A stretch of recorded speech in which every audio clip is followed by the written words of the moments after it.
Tobin and Leroy. Leroy Ford was one of the baddest men. Nah, dude, they call me the kangaroo. Yeah.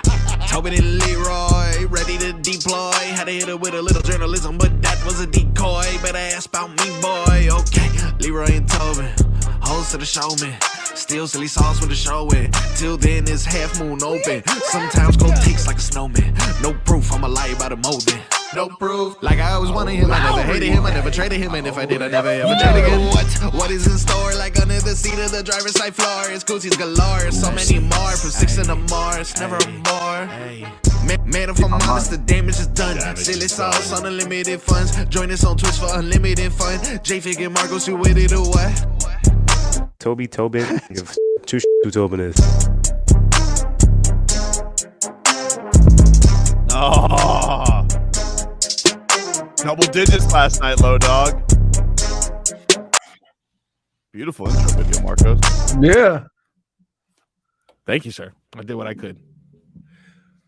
Why does it look like you're in a strip club, Leroy? I want to know what's going on with the lighting in your. It changes every day. It gets sexier by the day, and I want to know what's going on over there.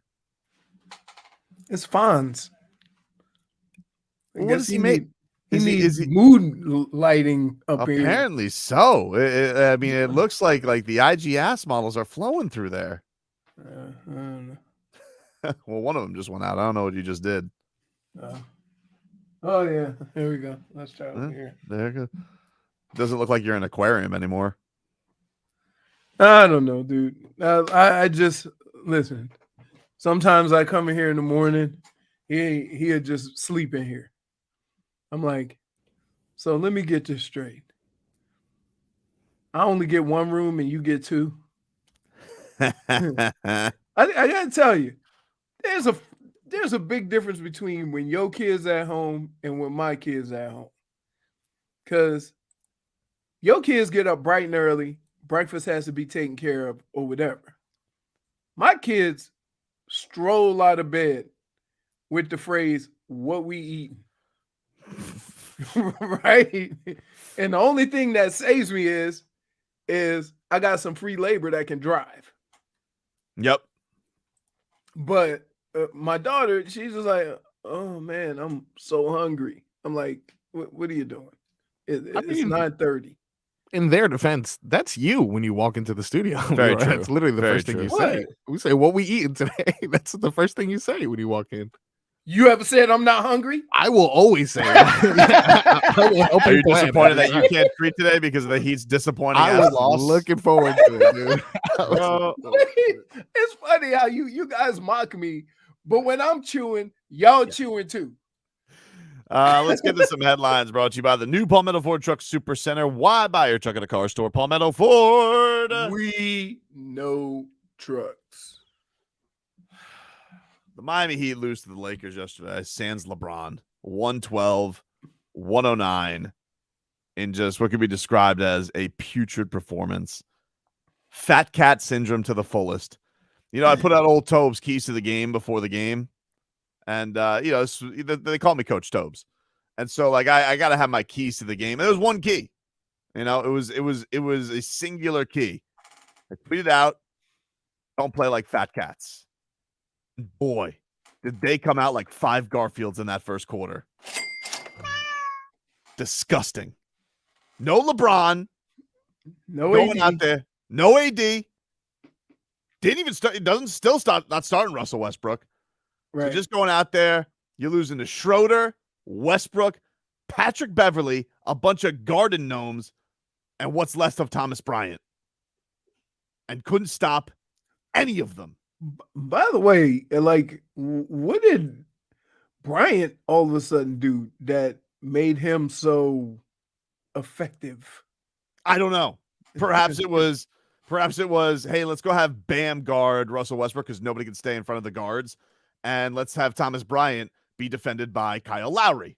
which I got to tell you, I'm looking at, I was watching the game and I see Kyle fight like hell behind him. And I'm like, I don't know much about basketball, but I know this ain't going to work. I'm like, what strategy is this? Let's go have Kyle and Tyler Hero draped off of Thomas Bryant's legs Right. What are we doing? But What is going on? But this is one of the issues that I've had. In order to use Bam the way he's most effective, you need somebody else to do what you tried to have Kyle and Kyle do, right? Because they just kept switching it, and you need somebody else that could switch with Bam that they're not just going to take down in the paint and dump it into him. Yeah, or here's a thought. Maybe those two could not be parking cones out on the wing, and so they don't have to put Bam out there to try and stop Russell Westbrook, which is infuriating. And everybody got blown past. Schroeder looked like a Kyrie Irving, Ja Morant, unicorn fusion Pokemon yesterday. He looked like the greatest point guard I had ever seen because he was blowing past everybody. By the way, when he rolled his ankle, I thought they were going to have to amputate. Oh, my God. It looked so bad. And he just started foxtrotting down the court. I'm like, wow. They didn't even put the spray on him. You know, the little soccer spray. I'm so infuriated with this team. I like every time you think they're going to get on a roll. You have played great the entire road trip, and they come out. This has been the theme every game this year, where they take on a team that sucks and they take on a team that's resting somebody. They go, we got this today, boys. Get outscored by 10 in the first quarter. I'm like, what are you guys going to learn? All right. You're not, I don't know who you guys think you are.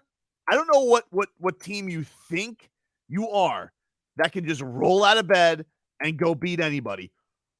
But I don't know how many games it's going to take for you to realize you're not that. You're not that guy, pal. It's like that meme, the guy who goes up to the dude in the you're not that guy. That's not you. You're not that good.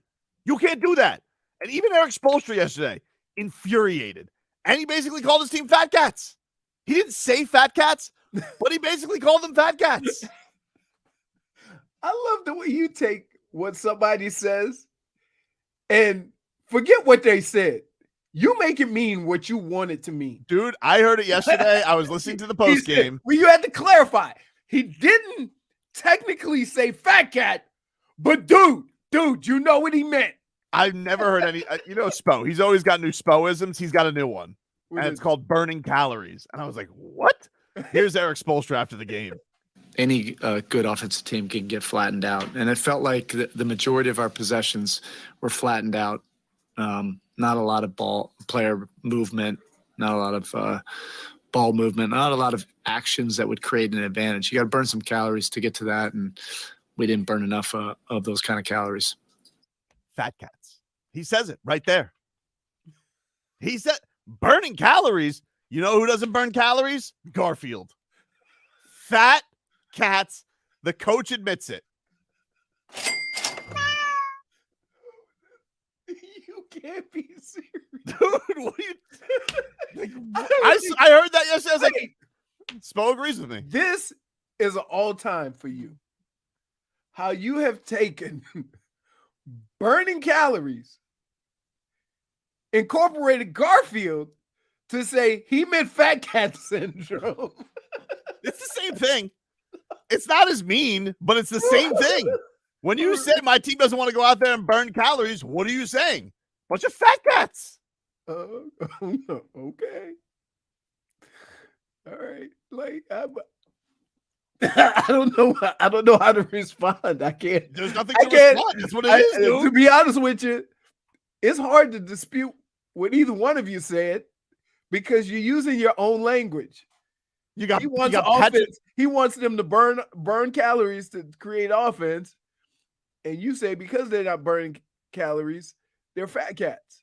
How are you going to lose to a team that has Patrick Beverley, who is literally more interested in arguing with Mark Jackson, who's broadcasting the game, than he is playing the game?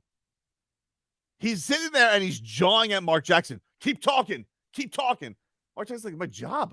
I'm broadcasting the game. Which, by the way, you want to talk about fat cats. I mean, Mark Jackson and Jeff Van Gundy.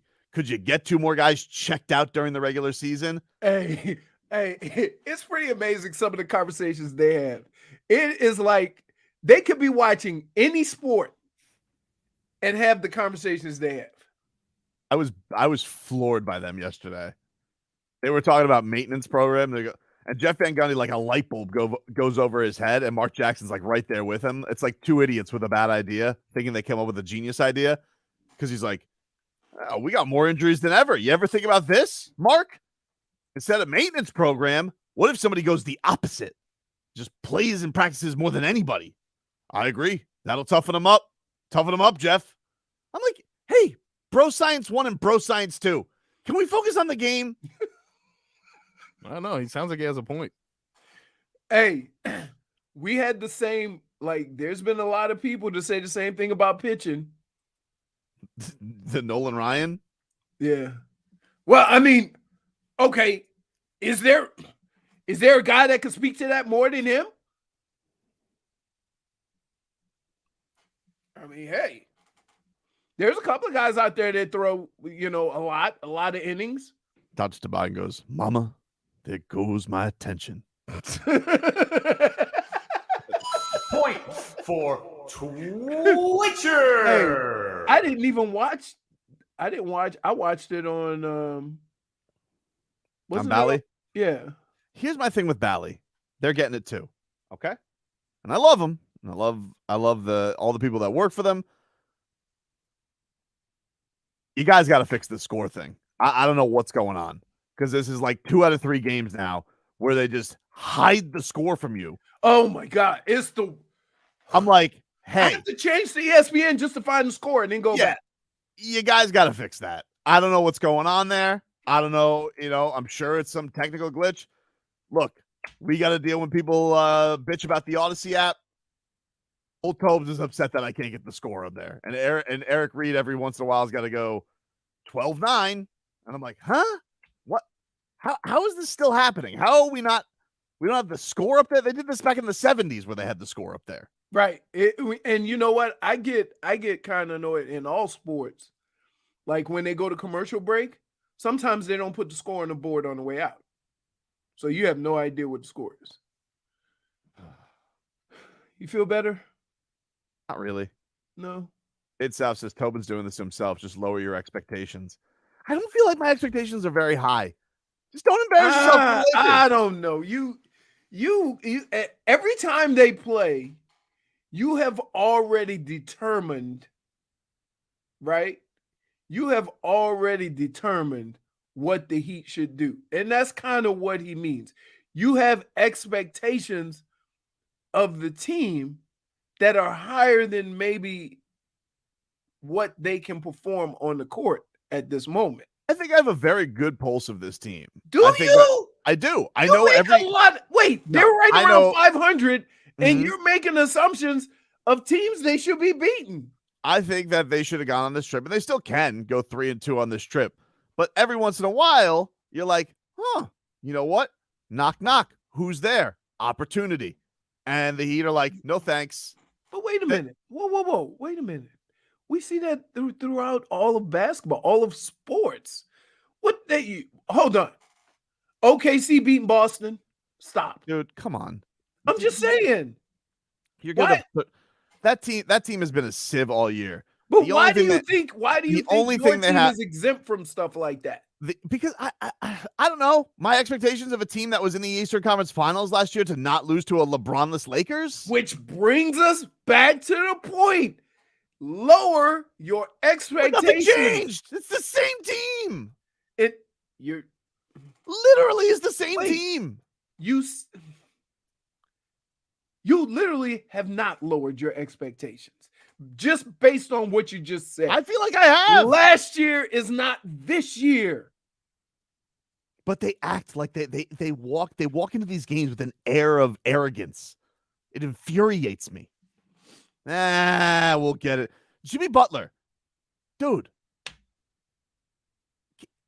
can you not jog through the first half of like every game? Like, put your and he just does it when he feels like it, and that's the infuriating thing. It's like last week, goes shot for shot with LeBron. He goes, guess what? Juan Toscano Anderson, not as interested. just gonna, and then he just turns it on in the third quarter and is like getting all the buckets that he wants. I'm like, dude, what is this?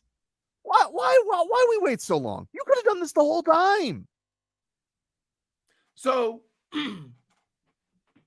to reiterate what Dave South said, Yeah, you just blew right by that. I'm not In your head, you blew, because you gave all the reasons why. Here's why. You know why? Lower your I expectations. gave them here's the reality of it. Here's the reality of it. The reality was they're 500 team. No. They're one game over. But yes, the reality of it is I gave them their 25 games to jerk around and just be like, blah, blah, blah, blah, blah, not healthy. Meh. They're all together now. All right. Halfway mark of the season comes up on Sunday. All right. Heat, Nets. Halfway mark of the season. Halfway's not early anymore. It's annoying. You have a gift given to you. LeBron has no guts yesterday. And by the way, dude, put your thumbs away and stop tweeting during the game, LeBron. Oh, that was a charge. No, it wasn't. Austin Reeves falling like a cartoon character. Ooh! Everybody's sitting here saying intangibles got to his spot. No, he didn't. You want to know how wrong everybody was on that call? Here's how wrong everybody was on that Austin Reeves call. Not only was everybody wrong, they didn't even call the foul on him initially. They called it on Russell Westbrook. Darvin Ham goes to review, and they say, let's review that. And they go, oh, you're right. No, never mind. Austin Reeves, not only was it not a charge, the foul was on him. You idiots. But could you take that opportunity and turn it into something? No. You just let Schroeder score willy-nilly down the court. Whee! Making Russell Westbrook feel like it's 2016. Flexing on the crowd. What are you guys doing? What? And I mean this with respect, Miami Heat, because don't. I mean this with respect. You just called him Garfield. Now you're going to come back with respect? Because you got to hear it from a real one, okay? Which I am. Bam has said so. And Bam played great yesterday, by the way. So he's, the only one decided to play for the whole game. 3 straight 30-point games from Bam. But I genuinely mean this, Miami Heat. What in the hell are you doing? What are you doing? With this season, with this year, what are you doing? Other than being a colossal disappointment. Are they? Colossal, dude. They could win 10 straight, and then you have yeah, okay, great. Jimmy said that yesterday, too. Oh, we could roll it off 10 straight. Somebody else is doing it right now, the Nets. Oh, okay. Well, guess what? When you guys have any kind of streak like that together, let me know. Let me know when that's going to happen. What's their longest win streak this year? 4? Call me when you get to 5, Jimmy, and you want to compare yourself to them. Ridiculous. Let me know when they're not, let me know when you guys are going to play 5 straight games together.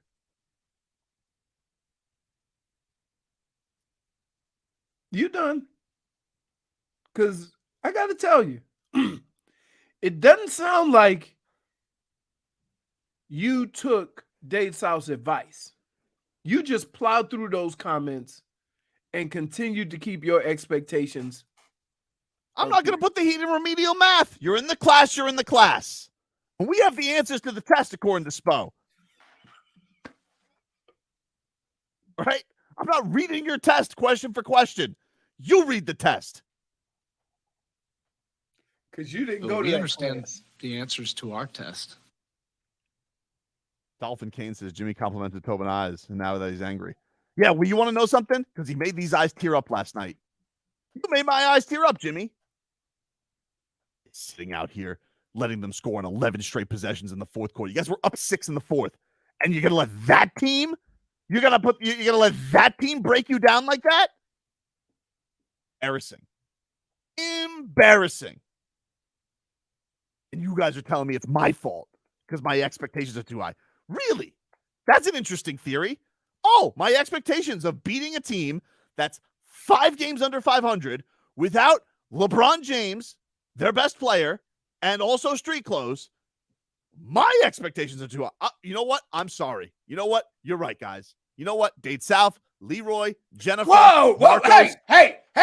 you do guys are not- right. wait a My minute. expectations are too high. It's a me Hold on. problem. Hold on. It's a me problem. It's on Oh. old Tobes. Pump your brakes there, big fella. First of all, I was just reiterating what Dade South said.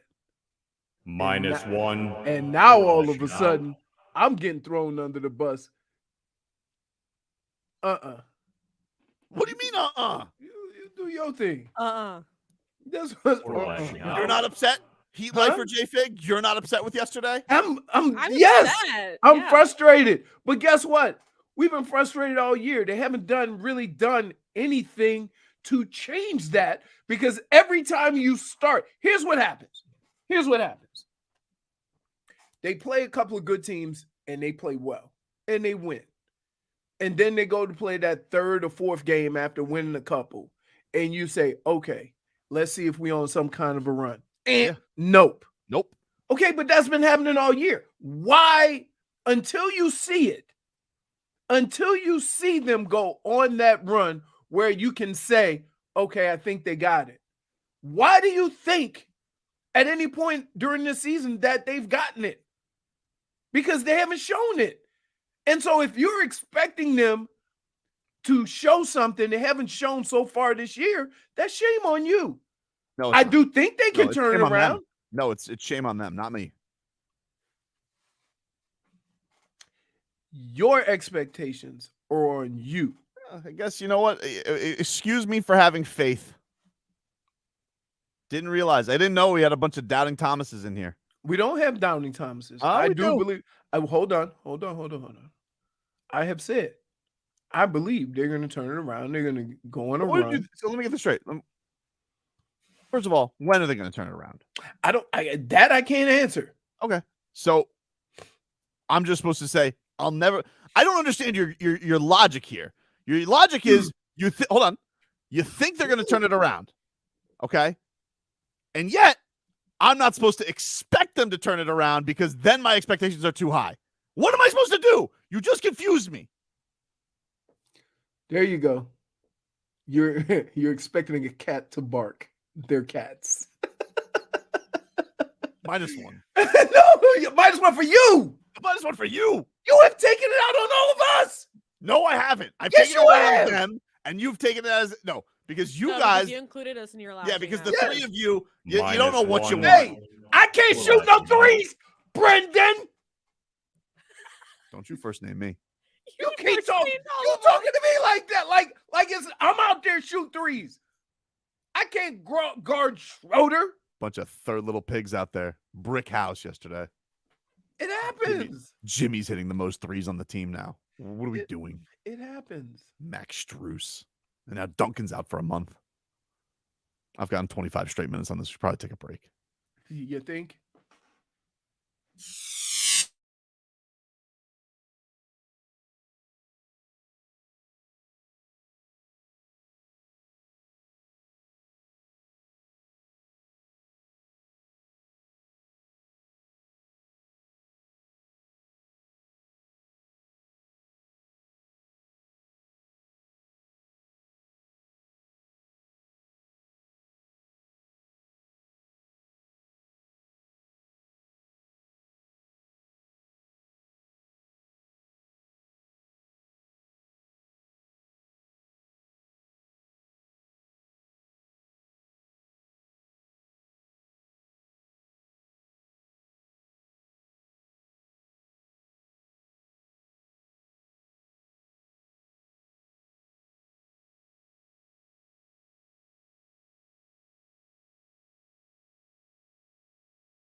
Welcome back, everybody.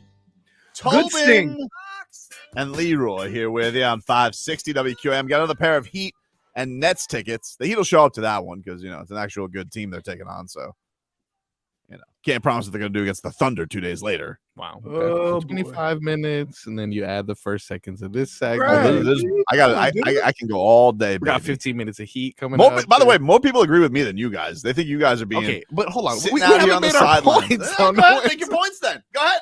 Okay. Go ahead. Obviously, the season's I'll been just sit disappointing. here. No, you let me know. Colossal, though? You call it a colossal disappointment. Colossal disappointment. Here. I'm not my takes. Can I just say this? Go ahead.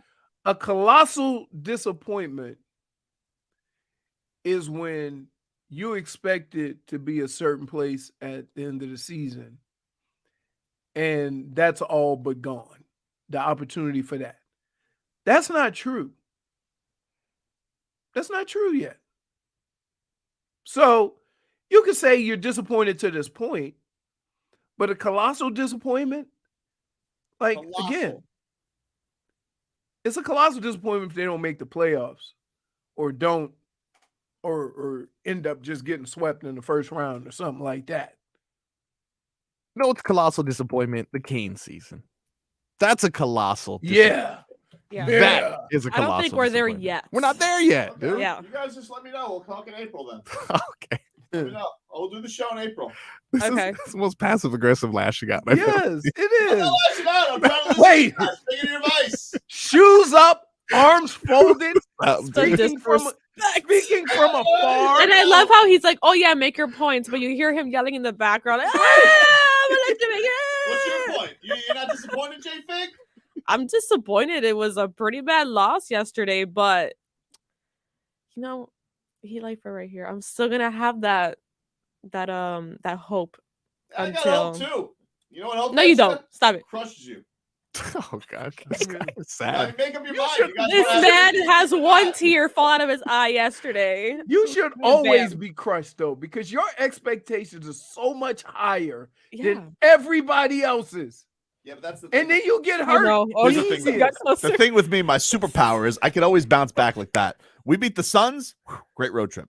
But the point is, I have to live in the moment of what the day is. And today, my disappointment is colossal. And so was Spo's, by the way. Spo yesterday was upset. He goes, I feel like every time, we feel like we get a grip on things. And then, I mean, he didn't say that, but, kind of. No, he didn't So say that. wait. Yeah, the start of his That press was conference from Tobin's yesterday. definition. He basically said that. He basically said that yesterday. Telling you. Texter writes in. You guys can text us 305-567-0560 on the Kettle Toilet text line. He says, Tobin is totally correct about the Heat. They mailed it in last night and have been mailing it in all year. Yeah. The silly sauce is resilient. Yes, it is.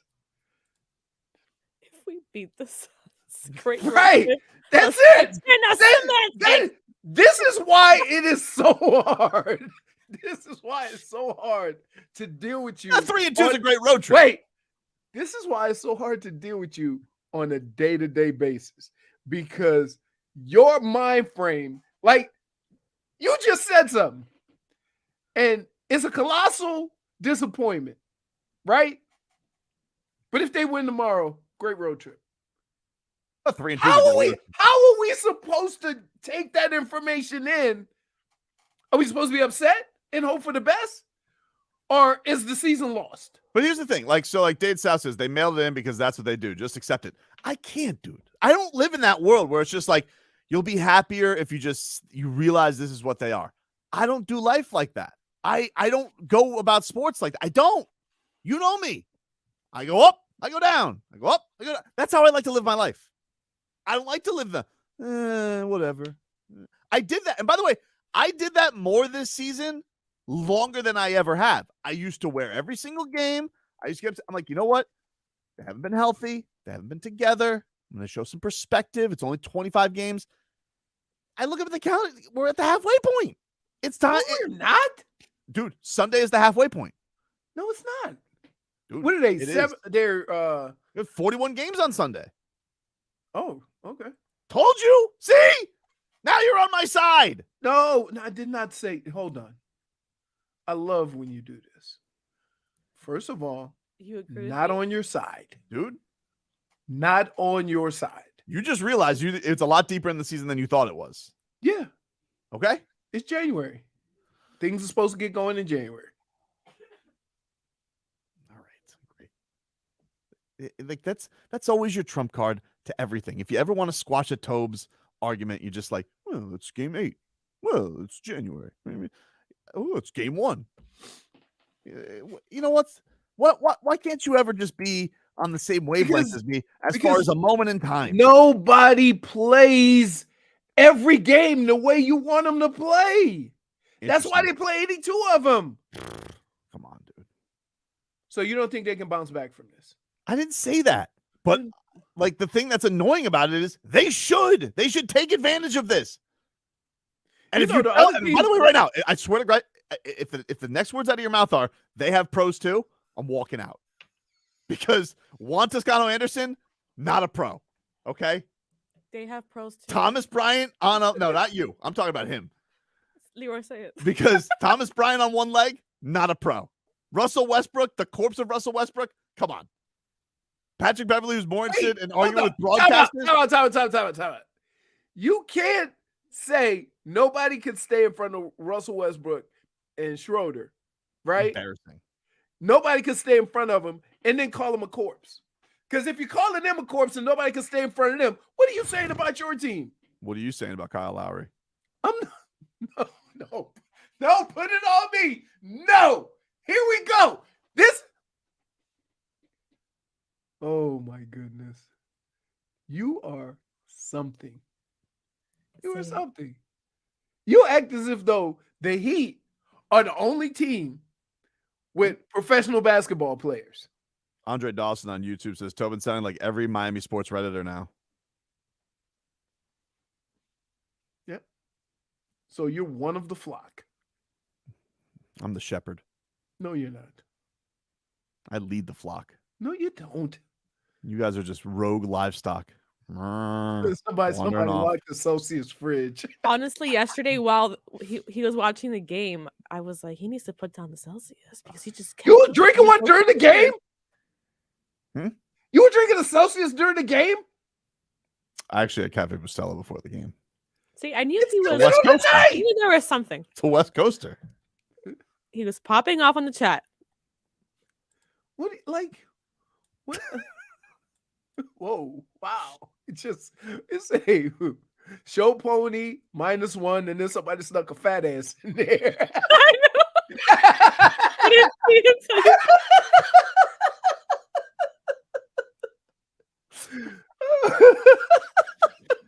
All right. We'll take a quick break. 15 minutes of heat is supposed to be next. I mean, like, Might as you got well. more? Oh, he has more. I got 4 hours on this loss last night if you want, dude. There's got to be some people upset. If you want to be upset with me, 305-567-0560. It's a Lash Out Thursday. They deserve it. I'll be back tomorrow night. I'm not saying they don't deserve it. Then what are you saying? I'm saying you've been watching this all year, and now you're mad? No, yes, it's the worst loss of the season. But Since what, the last worst loss of the season. What has changed that makes you feel that you should? Baby, I thought we were coming together. We got Vic. We got Tyler's. Tyler's on fire. Bam's on a streak. Jimmy's back. Lowry. But I thought we were coming together, baby. I got you. All right. Why don't you go take a break, drink some water, go drink a juice box or something. Back after this.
I genuinely mean this, Miami Heat.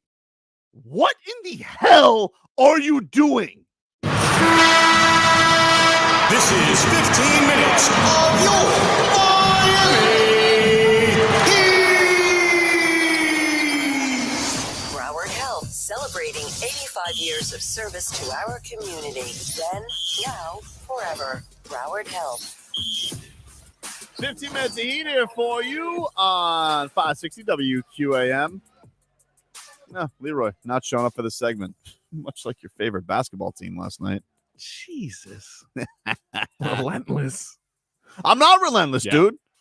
Look, you got a right to be upset, but I do feel like a couple other sports are kind of inking into this. I feel like Panthers disappointment, Canes disappointment, the Dolphins on the brink of a major collapse. I mean, I see your theory of like usually the Heat are my comforting light, and they haven't done that this year. Correct. And you're right. We're halfway. You gave them an appropriate amount of time to work through their injury thing, whatever the case may be. This is now chapter 2 of 4. So I understand, we're getting to that point, but I don't think it's colossal yet. I don't think it's colossal. I said last night was a colossal disappointment. Yeah. I didn't say the season was. Okay. Last night was. I don't know. It was, though. I'm not sure. Guy says, I'm with Tobin. These damn Heat ripped our heart out and then stepped on it with that loss. Another guy says just a fan with good access, which is not true. It's not true. Leroy's muted. Apparently you curse. Fraud with good access. I think you're fake reading text. How did I curse Canes hoops? True. Huh? I don't know. It's what Nathan says. How did I jinx Canes hoops? You know what you did. What did I do? You know what you did. Tweet about it. Exactly. You said that they were on the shark, and they're never on the shark. The shark cursed them. Yeah, I gotta tell you, having sports on the Shark, that was clear. I liked having that last night. Right? Yeah, I missed that. That. That's cool. Why did we get rid of that? I don't know. So clear. You can listen to some games. They always play some games on the AG. I can't hear Leroy. Put his pot up. Oh, that's me. I'm sorry, Leroy. I apologize. They always have some games when they have a bunch of games on HD2 on 104.3. So you can. I liked it. Yeah. I remember when we our 790 was on 104.3. I know. Those are good. Remember when we went to flip the switch? The guy says, hey, y'all, I got to agree with Tobin on this one. We aren't even Garfield. We're Heathcliff. So we're not even like the most famous fat cat. We're the third-rate fat cat. That's what we are. Another guy says, expecting to beat Detroit and the Lakers with no Bron and Davis. That's high expectations. I'm with him. I don't know why you guys think this is high expectations. You know what that is, Leroy? All I'm asking for is TCB. Take care of business. Yeah, but when you're a 500 club, that doesn't just happen. Right? Actually, it's supposed to happen. No. It is. You're 500, which means you're mediocre. RVA Richie, what's up, buddy? Wow.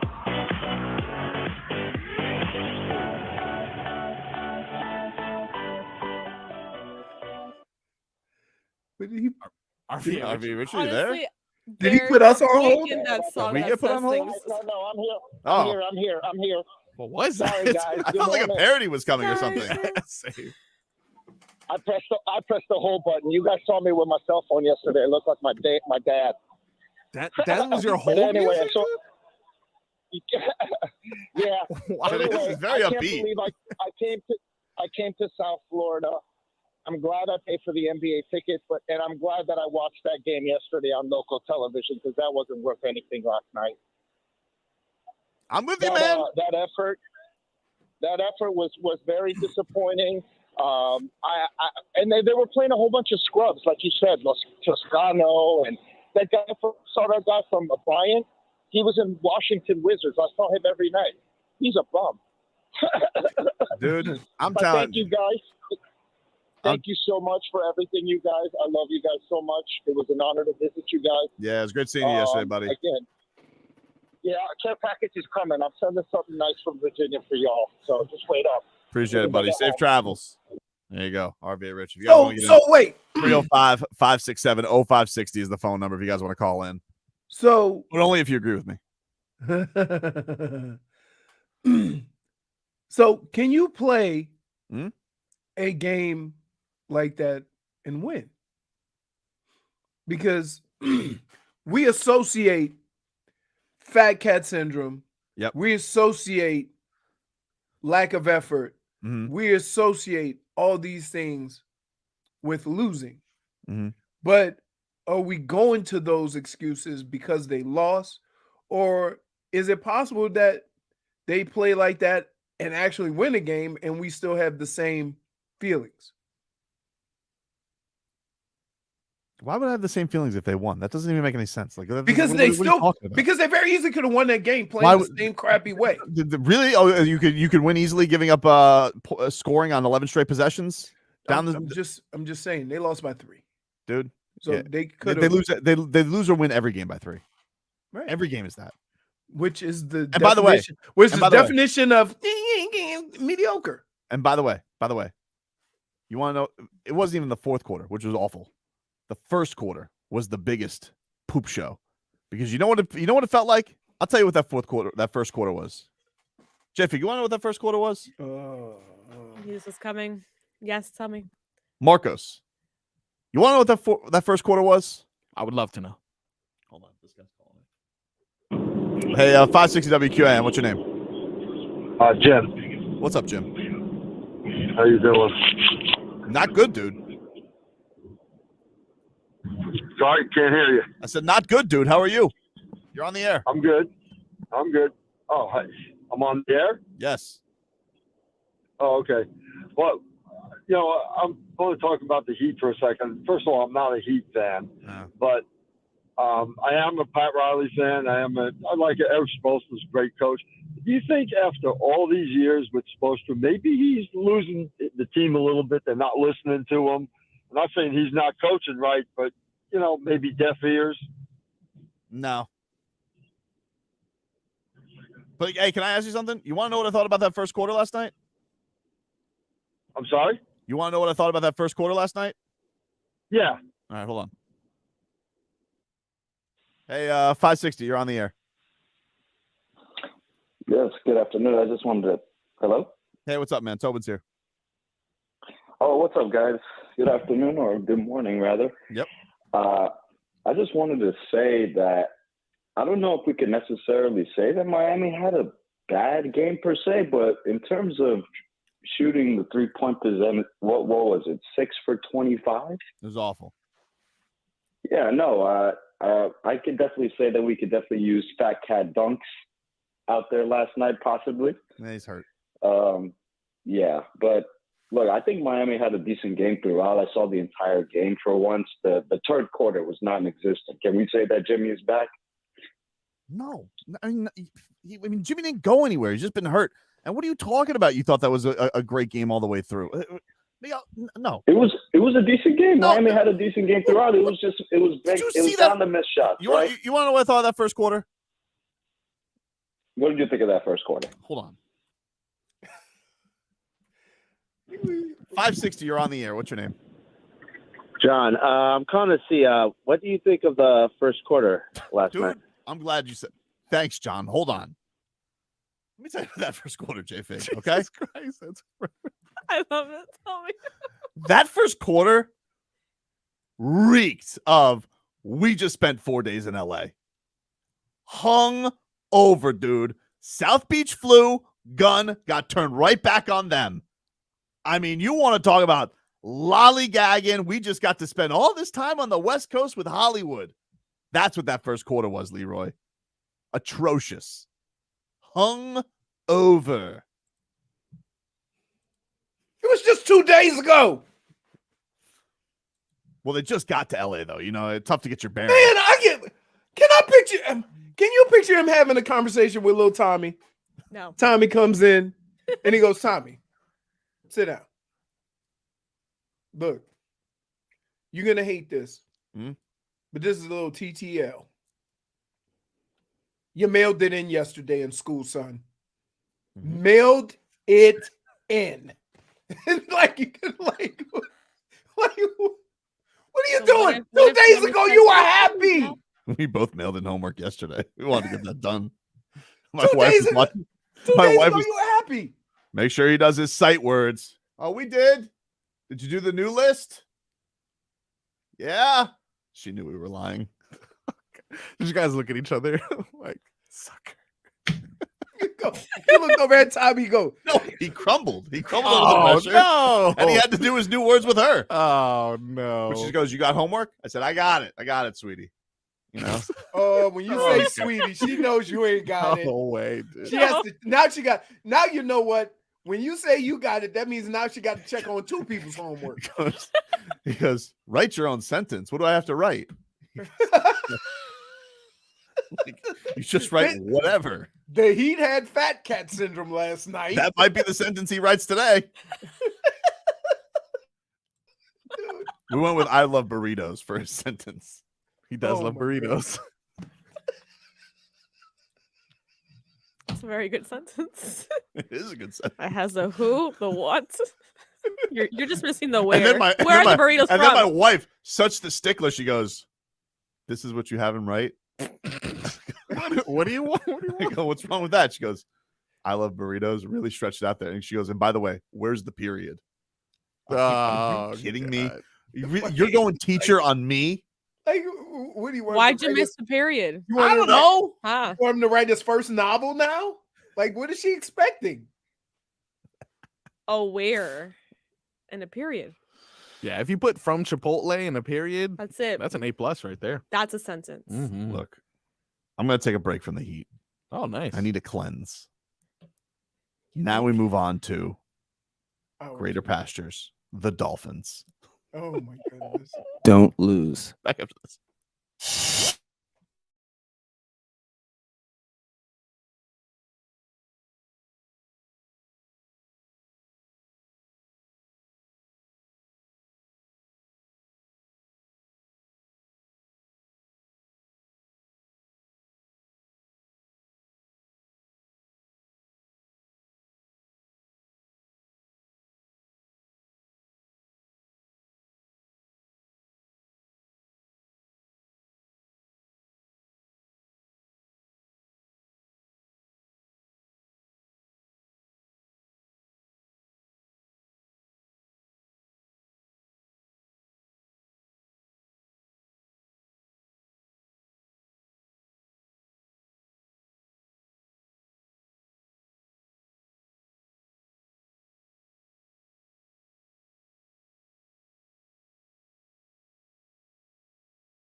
Tunga Valoa. Not Tua Tagovailoa. A for effort. Dolphins quarterback. Tua. It's our Tua. It's our Tua. Tua. Tua. Tua. Chris Sims can go to hell. Tua Tagovailoa. Dolphins quarterback. Daddy loves you guys. Our Tua with Tobin and Leroy. Check the history of You're gonna make Thomas Bryant come out here and look like a modern day Shaquille O'Neal. Are you No kidding way, me, dude? You're not doing this to the hour to an open, dude. Thomas Bryant. Jesus. Hour 2 of the program. Skylar Thompson. Hey, man. What? Problem? You ever think you maybe overdone it? No. All right. I think I got the right temperament. No, you don't. Whatever. You overdo it both ways. It's a theory. It's a theory. I don't know. But can you give us some weather from the Demesman and Dover Law Firm, your accidentattorneys.com? Yeah. 24/7. Call them up at 866-954-MORE. I know where it wasn't raining. At the crypto.com arena last night because it was Brick City, dude. Wasn't raining threes. Nope. Wow. Calm day, 5 to 10 miles an hour. Partly cloudy, but not that many clouds. I would say mostly sunny. Yeah, a little gust there. You can maybe gust a little over 10 miles an hour. And I would say it's a little bit cooler. It may seem cooler, but I think it's just because of the humidity. So I'm going to say it's about 80 degrees with a low humidity, so it seems cooler, but it really isn't. That's what I was thinking yesterday, last night, and stuff like that. It's the humidity. It made it colder, yeah. Yeah. All right, let's get to some headlines here. Brought to you by the new Palmetto Ford Truck Super Center. Why buy your truck at a car store? Palmetto Ford. We know trucks. That was a fast truck. Souped up truck. That was a souped up truck. Before we get to current day Dolphins, big news, Leroy. Zach Thomas, once again, is a Hall of Fame finalist. Cool. They released yesterday the 15-person modern ballot. Stacked class this year, I have to say. Joe Thomas on it. Joe Thomas is on it. Yep. Joe Thomas, Darren Woodson, Patrick Willis. Yeah. Darrell Revis. He feels like a shoe-in. He's in. DeMarcus Ware. He's in. Reggie Wayne. He's been on there for a few years. He's been on there for a while, but the receiver. Andre Johnson. I mean. Torrey Holt. If you had to choose one.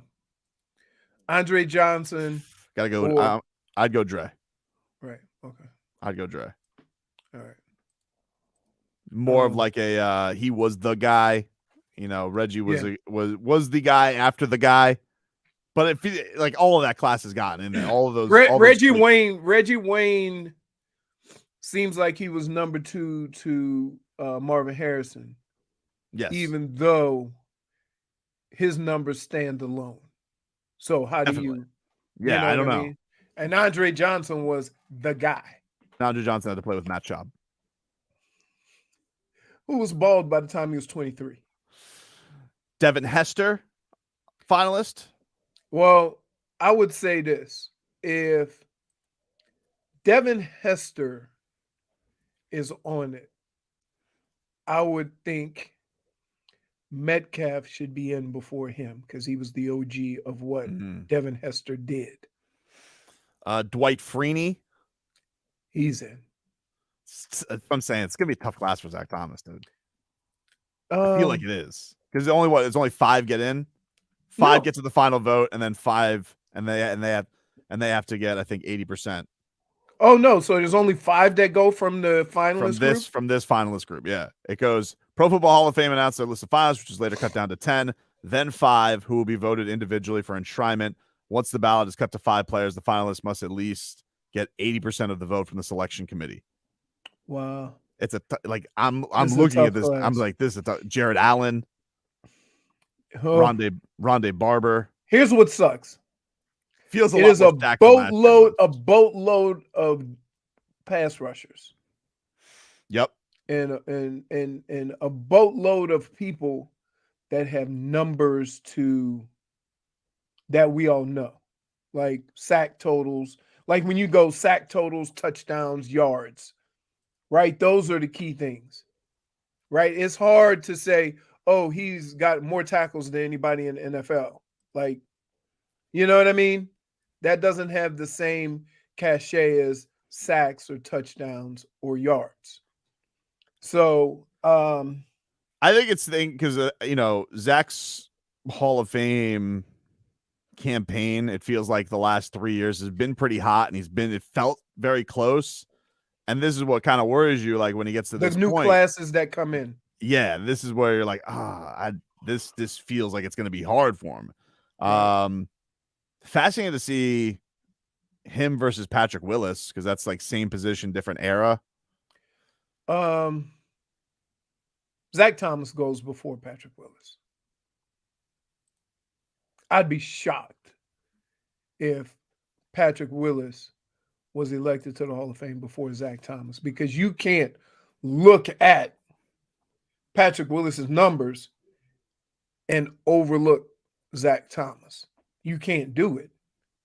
You see what I mean? Mm-hmm.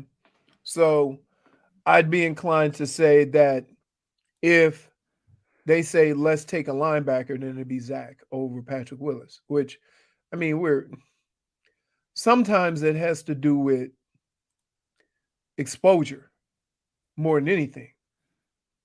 Zach Thomas has never been that guy. No. Right? No, that was the Urlacher thing. Like Urlacher was super famous, even playing that same position. Right. Middle linebacker for the Chicago Bears, on Entourage, the tequila commercials. Like Urlacher was just kind of like, he was one of the faces of the league. He was like, and Zach, what wasn't that? You know what position he played in college? Was he a tight end? Or Safety and punt returner. How about that?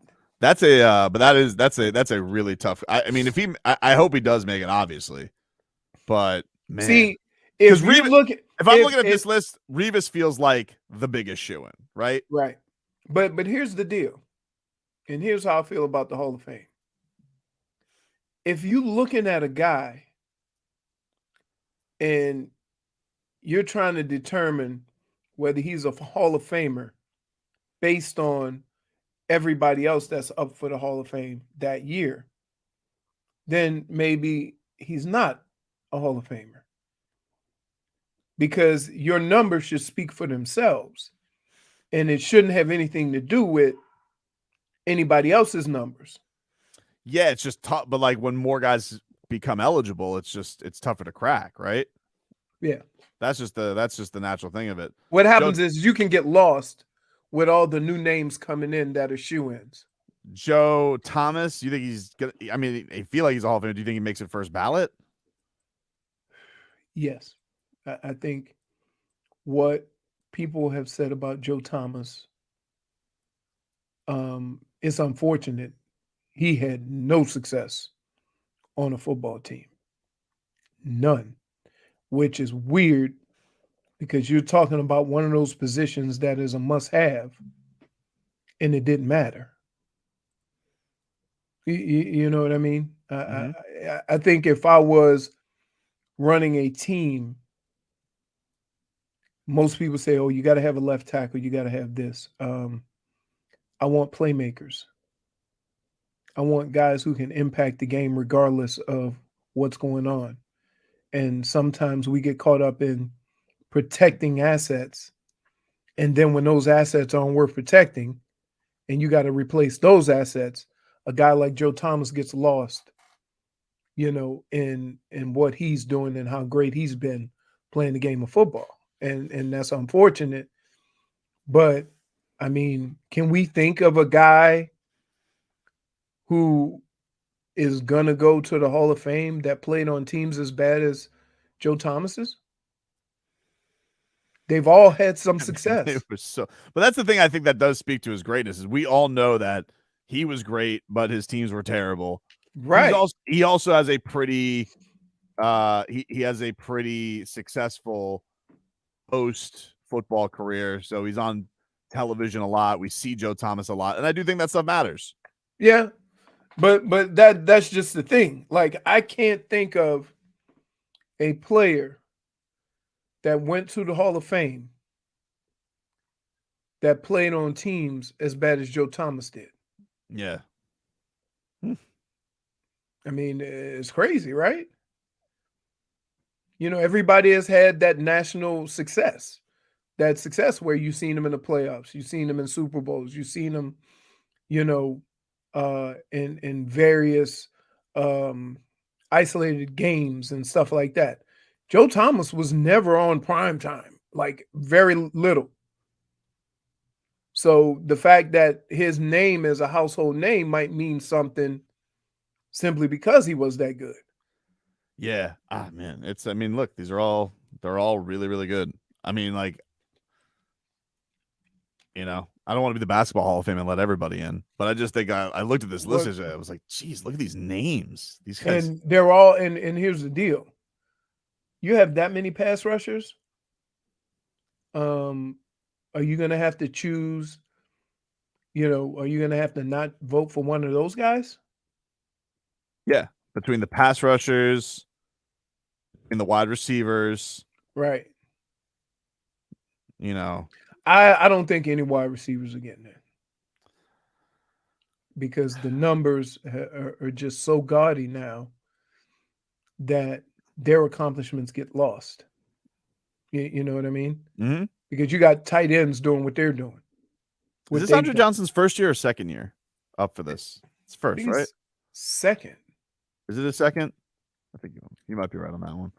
All right, we'll take a quick break. We'll get to little Dolphins, little Jets. Mike Glennon making his practice debut yesterday. Second time, Andre Johnson. Second time. Yeah, okay. So he was up last year, huh? Yes. I don't know if any of the Canes are getting in. I don't know. It's a tough class. I looked at it yesterday. I was like, geez, man. It's a tough go for Zach this year. Yeah. It's unfortunate because he's always on the list and everybody considers him one of the elite players in this league. But when you look at the other guys, now you're comparing him to other players and not to his position. And that's where it becomes unfortunate. All right, we'll take a quick break. Back after this.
Na, na, na, na, na, na, na.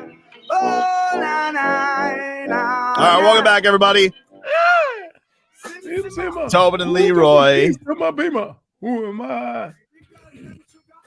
Take you up until 2 o'clock here today. It's hour 2. Let's get to your Dolphins injury report brought to you by UHealth. University of Miami Sports Medicine Institute experts treat athletes of all levels, elite pros, active adults, and youth athletes. Recover your game. Visit uhealthsportsmedicine.com. Here are your non-participants in Wednesday's practice.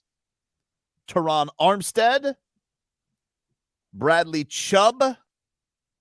He had an ankle and a hand thing. Xavier Howard and a knee. We know that those 3 all missed the game on Sunday. Melvin Ingram had vet rest. And the Lamb ankle. But Mike McDaniel, I think, said on Monday he's not playing. Raheem Mostert, vet rest. Tua, no participation, concussion. And Cedric Wilson, hip out. Nobody talked while I sneezed there, huh? I mean, I wanted to see the spectacle of you. Look like a party favor. Yeah, that was a shotgun. Now I know why Hawk comes in here with the Lysol, dude. Dude, he sprayed it like right up against the glass yesterday. I'm like, bro, grow up, Peter Pan. For the record, he was very sick in November. When I was like, oh, and look, and he's been doing Lysol, and he's been doing that since September. So it seems like his method works. Spraying air freshener into all of our faces. Not fun. Not fun. Not fun. Here's who's limited. Teddy Bridgewater with his busted pinky. Eric Fisher. He's on the team. Remember him? He was limited. Calf. He just got here. Limited, dude. Alec Ingold with his thumb. He was limited. Eric Rowe, limited. Jalen Waddle, shoulder, limited. Go. That's everybody's. And Glennon, questionable neck. That is your injury report brought to you by UHealth. University of Miami Sports Medicine Institute experts with athletes of all levels, elite pros, active adults, and youth athletes. Recover your game. Visit uhealthsportsmedicine.com. Can we hear from Raheem Mostert? Raheem Mostert, who has been really good. I almost feel like they go away from him too much, Leroy. You know, I was like looking at the splits because Jeff Wilson certainly came off with a bang when he got here, but I feel like Raheem Mostert. I feel like he was rolling in that game against the Packers. And I know he had a awful fumble, and looked good last week too. And then they just go away from him. I think ever since Jeff Wilson got in, Raheem Mostert has run with a different type of aggressiveness. I think he got a little Mike McDaniel jelly belly. No, I just think that sometimes when you see what is required of you through somebody else, then you go and play a different way. Well, here he is discussing the Dolphins quarterback situation going into this week. Here is Dolphins running back Raheem Mostert. Right now, I know that we're rolling with Skyler, and we're just going to do our part to rally behind him. He's a great football player, and he's a young cat that he understands the game, he understands the magnitude, but we're not trying to put that much pressure on him. We're just trying to go out there and just play our best ball. And especially on the offense, that's what it boils down to, just going out here and doing our part. I know specifically in the running back group, we're going to do all that we can to be an outlet for him, just like what we did last week, for Teddy and then Skyler when he came in. So, we're just going to use all the resources that we have in order to get the offense rolling. There you go, Raheem Mostert. So basically, we're looking at Charlie Checkdown. That's what he was. I mean, he was Charlie Checkdown. He was checking down like crazy. Which I want. Like, they got to unleash that wild card that was just dicing up third stringers in the preseason. I can't say this enough. Quarterbacks don't like throwing it where Tua lives. That's a hard thing to just move on to the next guy and have them make the same throws. Do you think it's a case, though, like, can we get a little bit more of what we saw a little bit later in his game where he was really, just first read, quick deliveries, because that's what this offense is best at, not like holding on to the football and all that stuff. Like that's get the ball in your best playmaker's hands. Bro, what the hell was that? Okay. What the hell was that, dude? My stomach. Are you okay? Yeah. That was violent. I feel great. It's because the mic is too close. Good You feel mic. great? Yeah. Why is the microphone near your tummy? Yeah, that does address another problem. Why aren't you talking into it? I am. No, you're not, dude. It's Your right tummy- here. Yeah, dude, I heard. I'm your not gonna stomach- I can't put I the heard- mic right here. You can put it closer. I think As you close broke as it could Marco's. be. Wow, Leroy. What? I heard your tum tum. Yeah, closer than any words than I've heard from you today. You know what that is? That's the digestive system at work, baby. Wow. That was impressive. What do we feel about this? Jalen Waddle referring to Mike Glennon by something I don't think I've ever heard Mike Glennon referred to as. Your thoughts on this? Here is Waddle Baby Waddle. I know a little bit about Mike. I know he's an OG. I think like 9th year, played for a couple of teams. He come in and help us out in the back end. So I know a little bit about him. What do we think about Mike Glennon being referred to as an OG? Well, compared to Waddle, everybody's an OG. Right? So I feel like if you're going to give Mike Glennon OG status, I feel like everybody gets OG status. I feel like you can literally give OG status to anybody. well, I think anybody that he would consider the OG would be somebody he watched play. Does the G stand for giraffe? it has to. It literally has to. He's the only giraffe. That's what he means. He's only giraffe. Jeez. Stop neck shaming him. I'm not. Well, I am an X Yeah, you but are. like, I mean, come on, look at that thing.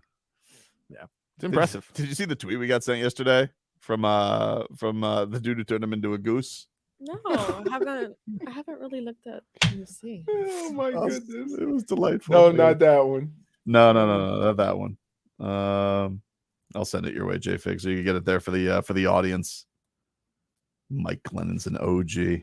No, what I have here is Skip Bayless. Glennon galore. Think Michael say that? No, I don't think he'll read anything that has Mike Glennon in it. Why would he? Who would want to read that? Nah, that's fair. If I have to, I mean, like, I don't think he's going to play. It sounds like he's just there for an emergency. But man, I really hope not, dude. If we get to the point, because last time Skylar Thompson started, he got injured at halftime. this happened every time with the backup quarterbacks. You start a backup quarterback, Yeah. somebody gets, except for that Teddy Bridgewater, that was garbage. When they were like, Oh, that concussion. spotter, I think he wobbled. Yeah. Get him out of there. But that game against the Jets was close, and then like all hell broke loose in the fourth quarter. Yep. All It's hell like- broke loose. 4 plays in a row, and next thing you know, you're down 2 touchdowns. Yeah, it was the fumble recovery touchdown. It snowballed in a bad way with Skylar Thompson out there. But you didn't think he was gonna be out there. You see what I sent you, JFig? I'm shook. Shout out to James Kerr who sent this to us. He has given us a look at to what Mike Glennon will be like behind this offensive line. I have no words for this. None. I was going to take the snap. His cadence is honking.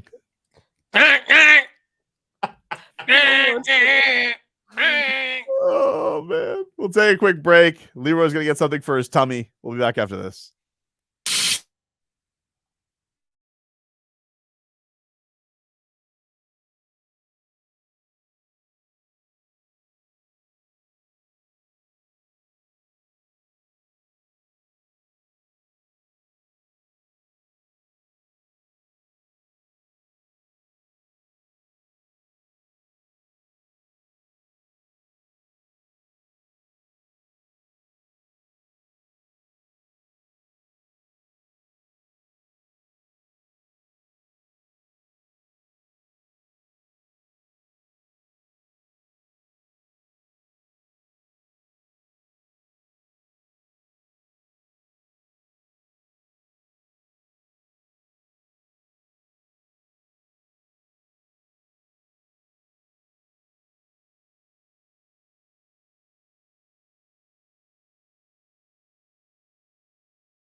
Tobin and Leroy. We're streaming live on YouTube now. Go check us on out. 560 WQAM. Go subscribe. You get a notification every time we go live. WQAM's YouTube page. You can also get clips of our show and the Porpoise Pod. New episode up now. Porpoise Pod. Me and Solana. Chopping it up. Talking some fins. Porping it up. Porping it up, dude. Do you guys go when the season's done, or? I guess. I don't know. Well, you know what? Who knows? The more porp, the merrier. That's a then problem. Mm-hmm. Okay. All right. Well, discussion. Sure. Cross that bridge when we get there. Exactly, dude. Exactly.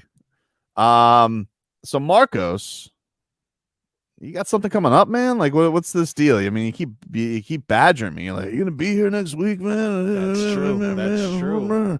This thing again. This thing again. Are you lashing out at Marcos? Seems like he's lashing. I'm not lashing out. Just so what do you got going on? It's just been a lashful show. It's a Lash Out Thursday. So you've heard of Ash Wednesday. Welcome to Lash Out Thursday. Yep. Well, thank you for asking, sir. I actually do have something going on. If you must know, if you're going to be in my business like that, next Wednesday at the Improv, I'm hosting a game show. Wow. Yes, it's known as the Best Damn Game Show. Really? Yeah, for sure. If you are on YouTube, Twitch, you can see that there. Was it gonna be like trivia? It's gonna be actually like a Wheel of mixture Fortune of like a lot of different games. For example, there will be trivia in the form of Jeopardy. There will be Wheel of Fortune. So I have to answer in the form of a question. Exactly. Or else you're done. What does that mean? You may die. Really? You never know what happens. Kind of heavy stakes. Well, you know, we're still working out the stakes. Dangerous Right? game. You know, what do I win? Your life. The satisfaction. You get to leave. You gotta raise the stakes sometimes, dude. It's almost like the playoffs, you know. But yeah, it's a game show that's going to combine all your favorite game shows. If you guys are interested in going, you're in the Miami area, South Florida area, you can hit me up on Instagram at ArtGodSavvy, which is listed underneath my name there, and I can get you some free tickets. It's the prize is going straight to hell. Chris Sims, 3-time winner. Oh man. Next week? This is next week, next Wednesday, the 11th. Got it. Yeah, but The Best Damn Game Show. It is the Best Damn Game Show. Again, you can go to the Improv website, Miami Improv. Trevor makes a good point. You remember the Best Damn Sports Show period? Yes, I do. John Kruk. Well, is that was, Yeah, I he just was on remember there. John Sally. John Sally was there That's too. the only guy I remember. John Sally was there. I think Michael Irvin had like a cup of coffee on that show. Yeah, that's cool. It's a good show, man. I completely stole their thing. Used to always play during Marlins rain delays. Best Damn Sports Show period. Yeah, which happened often. They did happen. Oh, dude, it happened a lot. I mean, I understand. And then you thought it was going to stop when they got a roof, but I was going to say, even they managed to say, "Hey, here's a curveball for you." Those rain delays are Rain sneaky. delay with a roof. So are you like? Have you ever hosted a game show before? So I'm going to be doing a lot of the production work. We actually have a comedian who's going to be doing a host. That's why it's at the Improv. So it's going to be involved with a bunch of comedians who are contestants and hosts. But you know, it's much easier said to explain a game. You guys want to play a game? I'd love to play a game. Not a Saw game, but you guys want to, because that seems like everyone that's the Jigsaw Saw thing. No, not like the creepy kind. Yeah, Correct. like Normal game. Yeah. yeah, let's play a game, dude. I want Maybe all my something- fingers when Well- we're done with this. Well, don't lose. So one of the games we will be playing at the Best Damn Game Show, it's going to be Price is Right. Wow. And this iteration of Did you Price clear is this Right. with Drew Carey? Nope. Or Bob Barker either. Is he I'm still pretty with sure us? if you told him that you were close to Leroy Horde, Drew Carey would give you the pass. Yeah. He's from Cleveland. He does love. No, Cleveland. I know him. Oh, like He used to, he used to come out to practice all. He was supposed to be on the show. Wow. Whoa. Broke No? his hand. Wow. Whose line is it anyway? That's where I like Drew Carey. That's where I saw him a lot. I like that show too. It's a good show. It was a good show.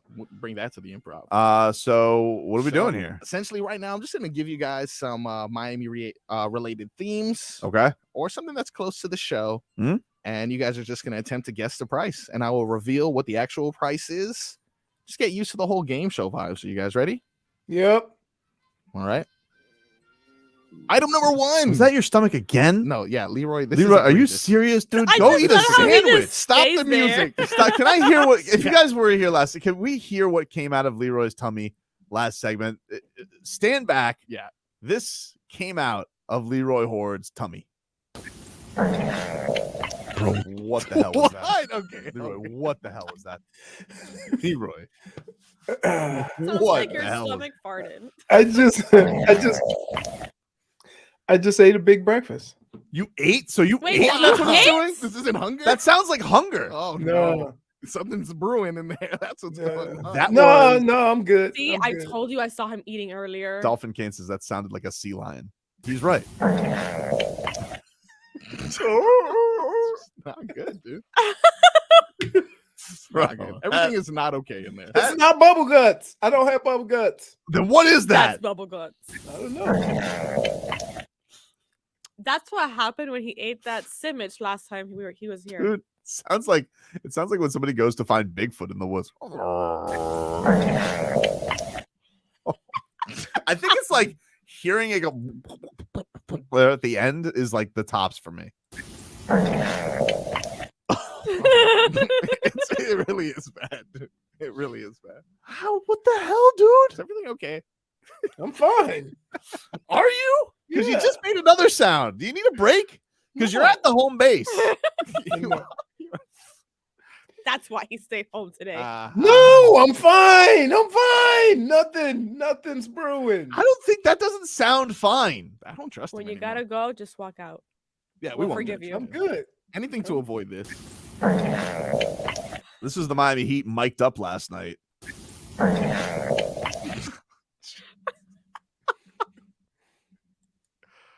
Are we Supposed done? They weren't burning any calories.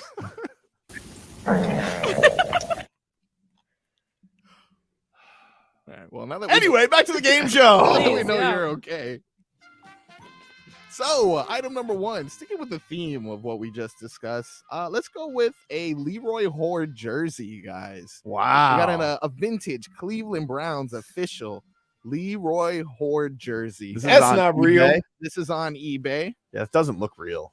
It's Well, not real. Also, shipping is $7.99. So Shipping expedited too. That's expedited shipping. wow. So we got it right now on the YouTube and we got it on the YouTube and Twitch now. If you guys are joining us to see this, Yeah, if you guys beautiful- want to see it, you guys can go watch it. YouTube 560 WQAM or Miami 560 WQAM on Twitch. All right. What do you think, J-Fig? How much do you think that jersey goes for? Considering that shipping, I'm gonna say $49.99. 49. Wow. Leroy That Horde. is way too much. Too much. I think that no jerseys go for a lot on eBay. That's what I'm saying. No. Really? I don't go think, on eBay, and, so I and wouldn't you know, you can tell it's authentic because look at the shoulders. Look at them. Okay. Dude, I'm telling you, that's true. not an I'm gonna authentic go $100. $100. $100. jersey. $29.99. 29. Wow.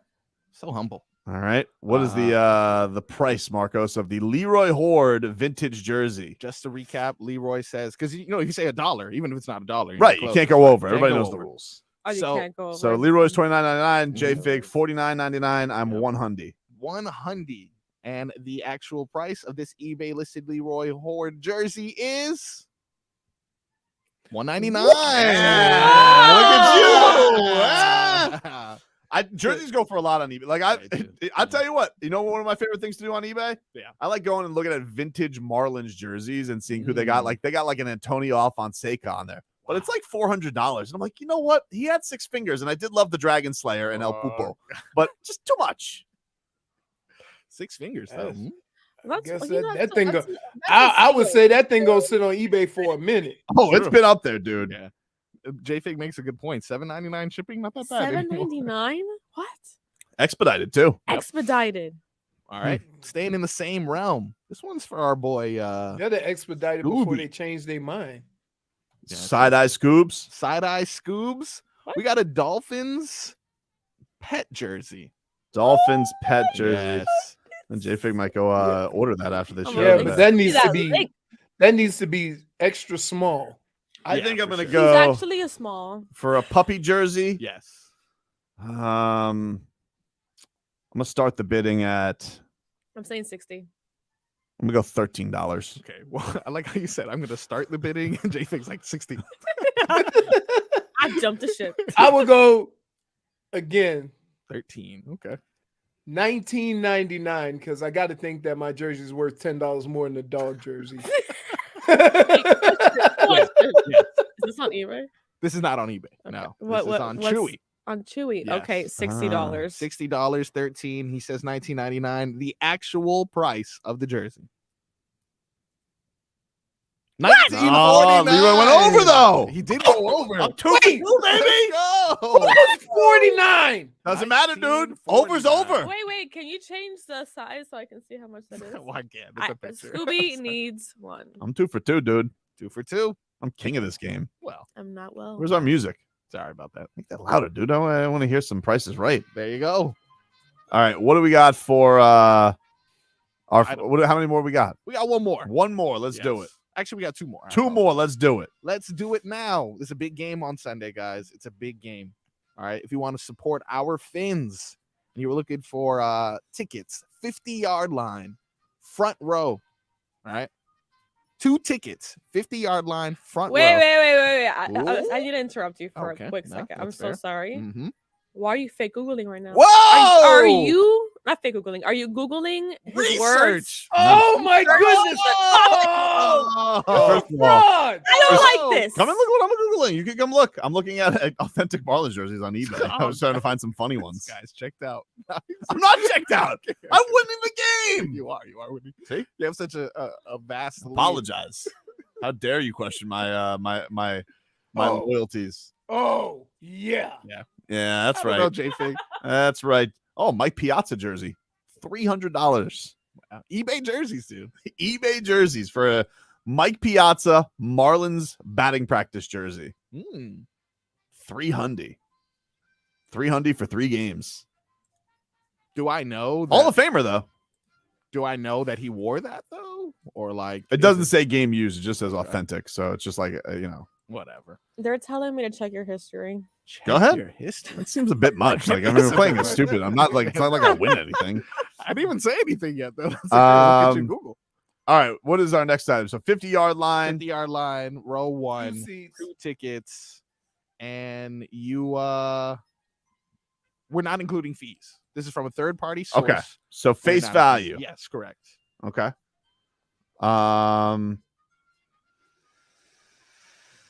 This for 2 tickets or 1? 2 tickets. 2 tickets. Yes. So is it a piece or the total? Total. Yeah. I'm gonna go $800. Solid. J-Fig? Wait, can you repeat the question? Okay. 50-yard line, front row, 2 tickets, Dolphin game, no fees. How much? Oh, it was front row? Front row. Damn it. 50-yard line. No, you can't retract. You're right. How much did you say? I already forgot. I said 800. Okay, yeah, 400 each. That's what I was Okay, I'm gonna say $4,000. Wow. Wow. I like that. That's good. Leroy? 801.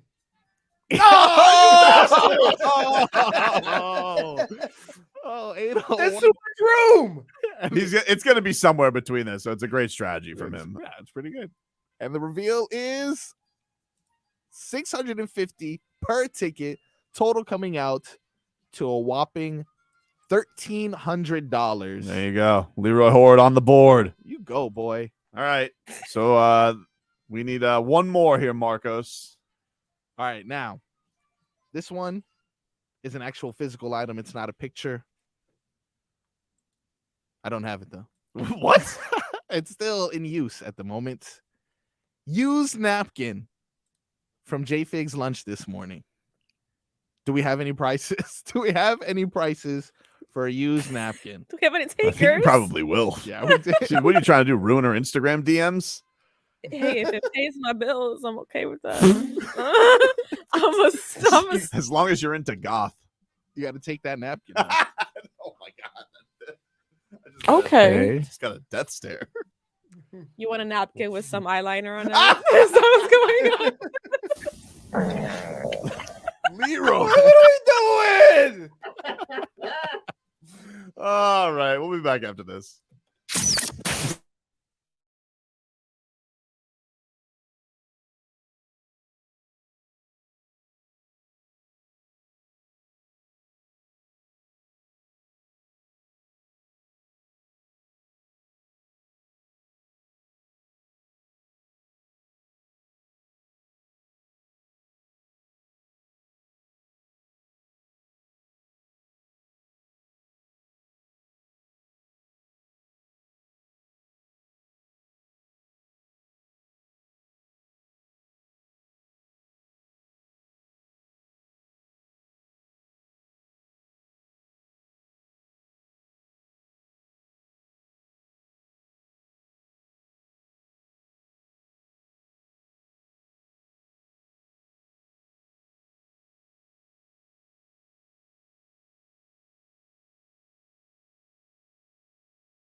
I've been on the French, say la vie.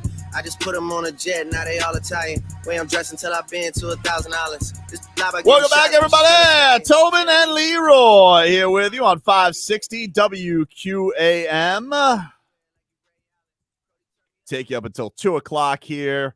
Streaming live on the Odyssey app, AUDACY. Check us on out. Marlins making their signing yesterday of Gene Segura official, so that's cool. Signed his 2-year deal. I think he's going to wear number 9 for the Marlins. So shout out. Looking forward to seeing. Spring training's not that far. I was thinking about that yesterday. Spring training? Man. Not that far away. You want to go, Leroy? Who? Do we want to go to spring training? Yeah, let's go watch some spring training, dude. Where do they? We should do a live Twitch from spring training. Wow. A live Twitch YouTube broadcast. We'll be in the stands. We'll be like, we'll just be, I mean, Leroy will heckle Curtis Granderson again. Yeah. Can you guys call the game? Is that allowed? Or I don't think we can do play-by-play, but we can call other shenanigans. Yeah. I mean, I don't know if they're really going to care. But the last time we were there, honestly, the one time we were there where they shunned us out of Derek Jeter's office. Oh, didn't Mr. Jeter. They closed the blinds on us because Derek Jeter couldn't be bothered with having us outside his office. No, could he? But it was funny because there was this guy who was playing shortstop for the Marlins, John Birdie. And we were just shouting. I'm like, I remember saying, this guy's got no shot to make the team. Hey, Birdie! And Birdie came up that year. He was really good. Nice. Yep. Decent players for the Marlins for a long time. Then Leroy was heckling Curtis Granderson for stepping on his glove. Oh, man. Wait, come on. Guy who's been playing baseball. A guy who's been playing baseball his whole life went to chase a ball and accidentally stepped on his glove and fell on his face. How am I supposed to receive that information? I was so Marcos has sent me down this wormhole of old Marlins jerseys, and one just made me really angry for the price and the player. Heath Who? Bell. No. If there was a Heath Bell jersey on eBay, I'd say I will bid a jar of urine for it. That's what you can get. Dude was a bum. Andrew Miller, who sucked on the Marlins. Actually became a pretty decent reliever. But when he was on the Marlins, awful. He looked like a baby giraffe on the mound. Every jersey also looked like 9 sizes too big on him. A Andrew Miller, authentic Marlins signed jersey. This is outrageous. You only have a day left to bid on it, by the way. $225. Are you kidding me? Hey, would you guys like the privilege of one of the worst trades in baseball history? You know, Andrew Miller signed. I'll only pay $225 for that jersey if he can add an inscription to it that says, "Sorry for being part of one of the worst trades in baseball history." Which I know is technically not his fault. It's Larry Beinfest's fault. Andrew Miller didn't ask to be traded for Miguel Cabrera, but that doesn't change that he was. You carry a lot of petty. And you can go back to it at any point in time. Just by hearing a name. Dude, Andrew Miller. Woof, he sucked. Like, and just a mope on the mound, too. You just want to talk. Dude, it was like having Eeyore pitch. Oh, here's a hanging curveball. Boom. Out of the park. He stunk. Wow. Does look game worn, which means it has bum on it. Got bum juice on it. Got that bum juice on it, dude. Oh my. If you don't remember this Andrew Miller, stunk. Look at him. What is wrong with you today? Can't even take a decent picture. Where's his other arm? He looks afraid of the camera. Andrew Miller. I just looked it up because you said every probably had jersey bubble looks too big. Because it was. And I'm spot on, am I not? Yeah, the R's like overlapping the A. I found an authentic Ichiro jersey, $150. Wait, Ichiro? How is Ichiro? Because it's going for signed? less than Andrew Miller. Because it's signed? Signed by who? A joke. Man. Really makes me upset. I bet when you started the show with an hour of bashing the Heat, Andrew Miller did not see this No, coming. I didn't see that coming. Andrew Miller. I didn't see that coming. Oh, okay. Dark part of my past. I blame Marcos. Me. Well, I didn't know. Taking him down the rabbit hole of old jerseys. Yeah, I know. Well, I knew your jersey was going to go for more than what you thought it was going to go for. Yeah, Leroy, too humble, dude. That was $200. Could you imagine thinking that Andrew Miller's jersey's worth more than Leroy Hord's? Yeah, What a joke that is. Signed. Who cares? Look up signed Leroy Horde jersey. I think I could get him. Let me see. I don't think I've signed any, but you never know. You think that guy's still there from the Hard Rock that made you sign 1 million posters? Oh my God! We were walking. So we used to do the show at the poker room every Friday, right? And we walk out, we say what's up. Everybody say, hey, what's up, guys? This dude comes up to Leroy, and J-Fig, I kid you not, he had what had to have been 50 posters of Leroy Horde. Beautiful posters. And he's just having Leroy like he worked for Field of Dreams. Yes. Just like signing all of them. I can't believe you did. I'm pretty sure if you were to search that up right now, they're being sold. Here's the thing, they're though. probably Leroy signed every one of them, but he heckled the guy as he did it. Oh, I'm sure. Are you serious? I think I found it. That's what he does. $27, Leroy. What was it, Browns or Vikings? I think it was both. Yeah, I see a lot of stuff on Leroy. You thought your signed? Yeah, this must have been the same day. It's all the same blue marker. This is the guy, dude. This is all Leroy Horde stuff. Yeah, if you thought your jersey was going for $29.99, cards, just simple cards signed by you are going for that price. He gets cards sent here all the time. Yeah, $40 for a Michigan Wolverines card. Oh. Leroy, did you sign these though? I don't know. Leroy, I got Leroy the horse painting. Wow. Leroy Horde running back signed picture, $55. Man, those I'll tell you what though, those Ain't shoulder no pads, NIL. Where's my NIL? those shoulder pads, dude. They're Dude, big. everybody wore shoulder pads like that. Nah, no way, They dude. did. No way. Dude, even like best defensive wishes. players. Dude, some of the biggest shoulder pads I ever saw were worn by safeties. Nah, dude, it was you and Mike Allstott. It was the only two people. Oh, Mike Allstott, that dude. I mean, he looked like a bowling ball in a jersey. Yeah, he did. Really? Is that guy in the Hall of Fame? No. Oh, What? Mike Allstott? No, not okay. No. Maybe the fullback Hall of Fame. Is there a fullback Hall of Fame? Yeah, there's got to be a fullback Hall of Fame. There should No. just be a Hall of Fame. It should be him, Lusaka Polite. No way, dude. That's not the second name you pull out. really? He always, I mean, he was like always 4th and 1. You want to talk about a 4th and 1 Yeah, monster? for sure. Lusaka Polite, dude. Lorenzo Neal. You know, like this Alec Ingold, he's had a nice season. That's what I But- did, though. Hold see on. the blue I'll tell you marker. if I signed it. I'm telling you. Oh, this is a wait, but I signed it to somebody's name. That one. No, that's not what he signed. They were like action shots. No, but that one I saw for $55. Oh. There's a lot The of action blue shots. ones. Wherever you see blue permanent marker. That one I know. No, for but that's a the fact standard. That's the standard pen. Like when they give you a pen to sign with, it's usually that blue and not black, because black it could be a stamp. So they have you sign in blue. Interesting. RoboChart says Tobin's brain is like a petty encyclopedia.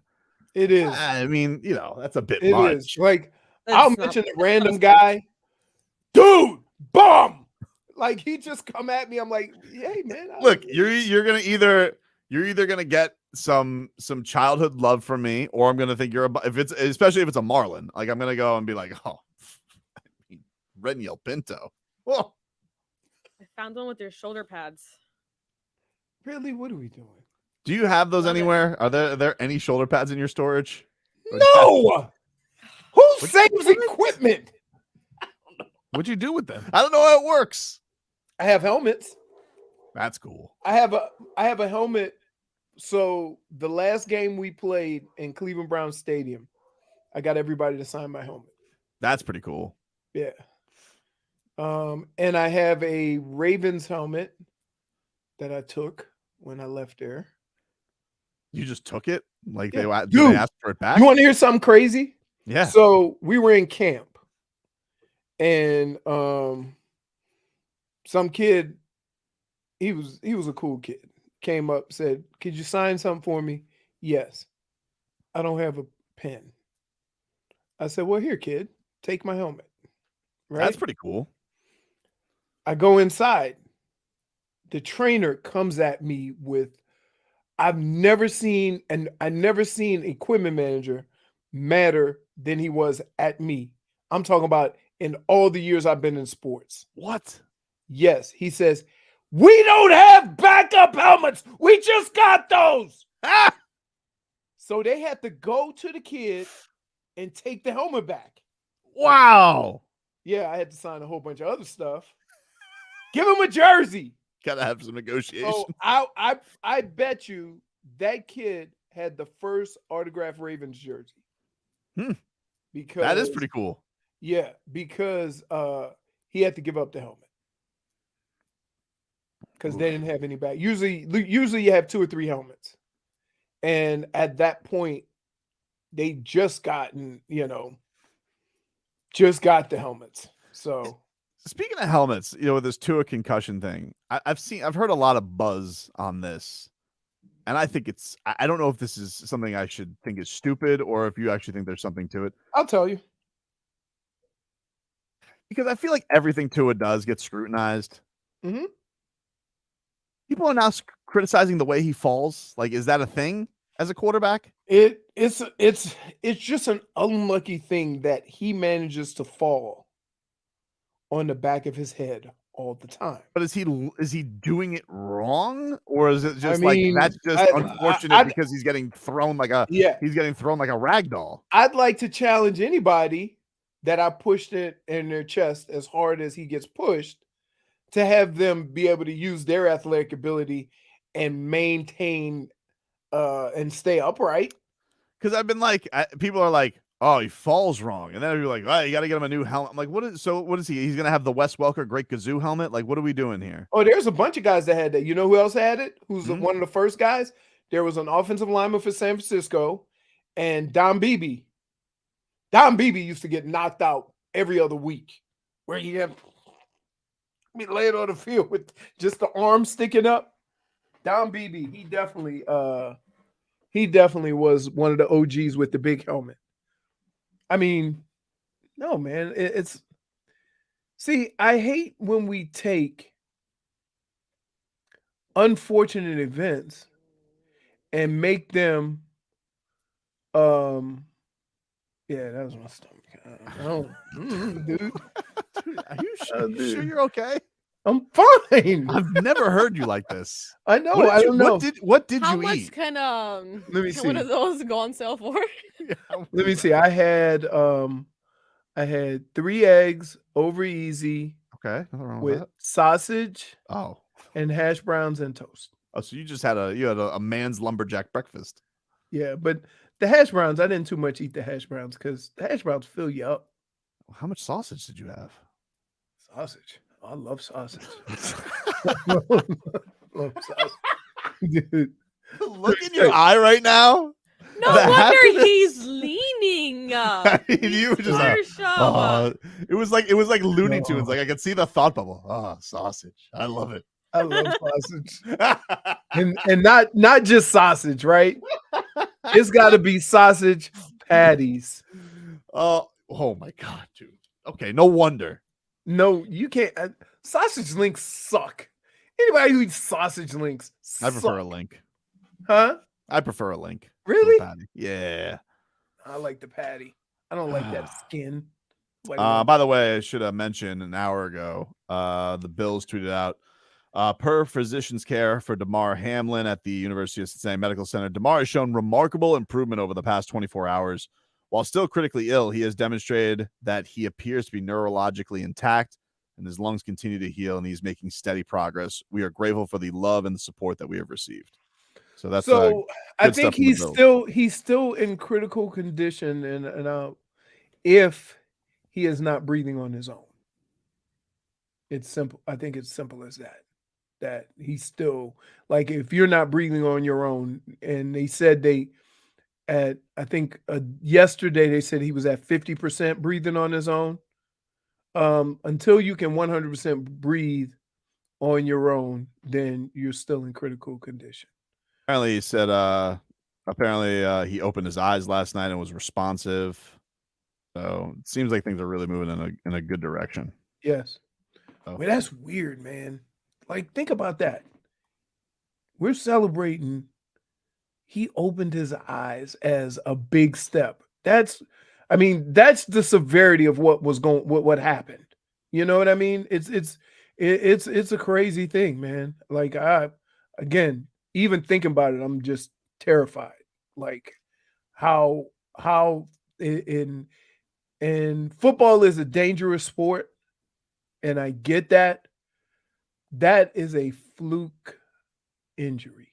It really is. And I don't know how to explain to people, because a lot of people are going to go to, well, they play a violent sport, and that has nothing to do with the violence of the sport.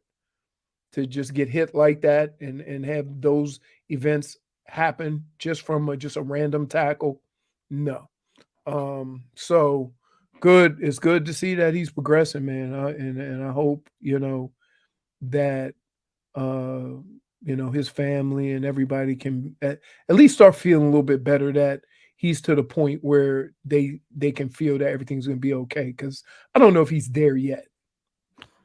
Hey, quick break. You guys can text the show at 305-567-0560 on the Kendall Toyota text line. Before the end of this hour, we're going to give away a pair of Heat and Nets tickets, so be listening for that. We'll give you a cue to call, tell you what that is coming on up. Got Goosies, no Goosies. Back after this.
All right, welcome back, everybody. Tobin and Leroy here with you on 560 WQAM. You guys text us 305-567-0560 on the Kendall Toyota text line. Before the end of this hour, give away a pair of tickets to Heat and Nets. Listen for Eric Spoelstra basically calling his team Fat Cats last night. Basically. Can you give what this sounds like, Marcos? The next time you hear this, it'll be the cue to call, but this is Eric Spoelstra on his team not burning calories yesterday. Any good offensive team can get flattened out, and it felt like the majority of our possessions were flattened out. Not a lot of player movement, not a lot of ball movement, not a lot of actions that would create an advantage. You got to burn some calories to get to that, and we didn't burn enough of those kind of calories. Nope, just sitting on a bunch of couch potatoes yesterday is what he's saying. That was some couch potato offense yesterday. Sit back and relax. Kick your feet up on the lazy boy. Watch Tyler and Bam and Jimmy play. Yep. Dude, I don't know what's going on with you. You sit there in silence like it's going to go away, but it's not. Like you have put like, remember when we would do a show with Beast? Like you're putting his worst performances to shame with this stomach stuff. You need a Tums. I don't understand. How much sausage did you have? I had a lot of sausage. Why is he smiling? Why are you so happy? Sausage. I love sausage. I love sausage. Sausage patties. How many sausage patties did you have this morning? 2. That's what it Dude? came with. Yeah, that's it. That's what it came with. Yeah. How many sausage patties did you have? Here's what I do. I take the sausage, the egg, and the hash brown, and I cut it up and mix it. So you made like a breakfast bowl. Yeah. Essentially. Yeah. And then I put some hot sauce and ketchup on it. That hot sauce is catching up. Nah. I don't know. Maybe I'll You go look get a so check. defeated. I'm actually because nothing like I feel fine. All right. I think I'm leaning out of the camera. You've been I'm not leaning out of the camera. since 10 a.m. I'm not leaning out of the camera. You're drifting. I'm not drifting. This is as far back as I can go. Wait, okay, but Leroy, You're doing this. the reason that we can get such a view of your tummy or the that you're getting such is because your stomach is closer to the microphone than you are. Like your mouth is. True. Look at my mouth is right here. My mouth is right there. If I move closer, everything moves closer. You're amazing. I'm amazing. You're amazing, dude. I'm amazing. You're amazing. With how this show is gone, I'm amazing. How the show is gone is we've gotten ASMR into your tummy. No. And then Do you want to Jeffy's hear? not helping. Do you want to hear? I hear the tummies. Like what? Like there's no. Do you want to hear a Kayvon Thibodeau who is disrespecting Jeff Saturday because Jeff Saturday called his Snow Angels trash. So this was the response from the young man on the Colts head coach Jeff Saturday, which sounds ridiculous.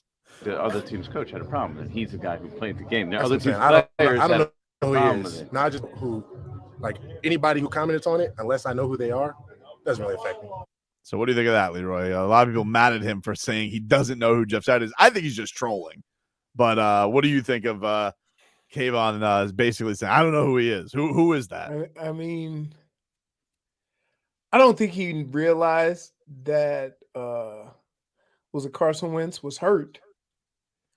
It was Nick Foles. Nick Foles, Carson Wentz. Did anyone know who Kayvon Thibodeau is? Yeah, he's been really good this year. He's one of their stud picks. He's the second most famous Thibodeau. Well, that's fair. They don't spell it the same though. I'm looking at it. It's very weird. I got a whole city full of Thibodeaus. But so him saying that he doesn't know who Jeff Saturday is that like why? Listen, you a grown ass man. If you're getting caught up in what guys are saying, that's kind of childish. Like if your feelings get hurt, it's football. People yelling at you and saying stuff to you all the time. If your feelings get hurt based on what somebody say, Well, their you feelings feel got you hurt have to first. respond. Right. I mean, it is kind of, now that I think about it, it's not the most respectful way to get a sack by doing Oh, snow you angels. think? What gave that away? The 7th or the 8th snow angel flap? Now, I will say this. Jeff Saturday ought to be mad at his offensive lineman. Which he was. He was. In fairness, he was. They because should have went didn't- over there. They should have went over there and dealt with that. Yeah. Speaking of bums, But they would have had to step over their quarterback that they got killed for not blocking. So what are the chances if you have a offensive lineman who didn't block the guy that gave up a sack? You think an offensive lineman really want to go over there and deal with that guy? Speaking of bums, even though he did beat the Dolphins last week, very annoying. Mac Jones. So Mac Jones is a dirty player. Dirty Been player? fined. How can a quarterback be a dirty player? Oh, I mean, he's been fined multiple times for dirty hits. Mac Jones? Yes. He got fined twice in the same game. Oh, for on a pick going low? And diving after a ball that was fumbled. Right. Yeah. All right. Hey, stop turning over the football. But anyway, would you like to hear this McCorkle on being labeled a dirty player? Which is hilarious for a quarterback. Here is Mac Jones. For me, it's just trying to channel my competitiveness in a good way and just continue to be Mac. Obviously, want to have a respect for everybody that plays in this league and coaches in this league. So I'm definitely things I can get better at. And just like with execution with football plays, it's the same idea, just trying to grow and earn the respect of people. Obviously, most importantly, in the building. God, I hate him. When was the last time you heard a quarterback talking about controlling his inner rage and competitiveness? Good luck, Mac. Never? Right. I mean, maybe Tom Brady lashing out at a tablet. Lashing out after being frustrated is a lot different than what Mac Jones is being accused of. Right. Mac Jones is so dirty that one of his quarterback brethren, Boomer Esiason, is upset with him. Oh my goodness. Boomer Esiason, who I miss the CBS Sports Minutes. I got to mad. I got to just say, I do miss. Boomer. You know, even the Pablo Lopez one, which played for like 3 months straight. Oh my I miss the Boomer Esiason CBS Sports Minutes. He used to tell everybody to just. They quit the Sports Minutes in general, right? Yeah, we don't play them anymore. I don't think we do. Right. We haven't.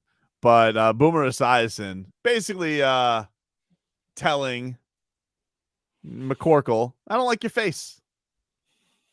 Here's the thing that I really dislike about Mac Jones, if you want to get to the root of it. His body language, his facial expressions, his gyrations on the field piss me off. Body language for a quarterback is so important. And I hate when quarterbacks sulk on the sideline. You know, they have to be above all of that. They have to have the backbone. They have to have the leadership bone. They have to be able to look guys in the face, know what they're doing. You know, don't come off with your hands in the air. How about that? Boomer Esiason doesn't like Mac Jones's gyrations. There's some truth to that. There's some truth to that. Like when you think of quarterbacks, no matter what the hell's going on the game, they always seem to be the ones to keep their composure, right? And that's probably the position, what that position entails. And when you do have a quarterback who mopes or complains or whatever, it doesn't come across well and it doesn't bode well for his team because he's supposed to be the leader of the team. Take a quick break. Coming up next, little Goosies. No Goosies. That's next. Goosies.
All right, welcome back, everybody. Tobin and Leroy here with you. Time to get to our favorite Thursday game, Goosies. No Goosies. Leroy, are you ready? I am. J-Fig, are you ready? Couldn't be more ready. All right, let's get to it. Marcos, what are our topics today? Topic numero uno. Zach Thomas being a Hall of Fame finalist. Tobin, Goosies or no Goosies? Goosies. Goosies that he's that he is a finalist. Nervous because I do feel like this is a very tough class to crack. But even still, I got the Goosies for Zach Thomas. He deserves to be a Hall of Famer. I definitely have the Goosies. Goosies. He deserves to be in the Hall of Fame. His numbers speak for themselves.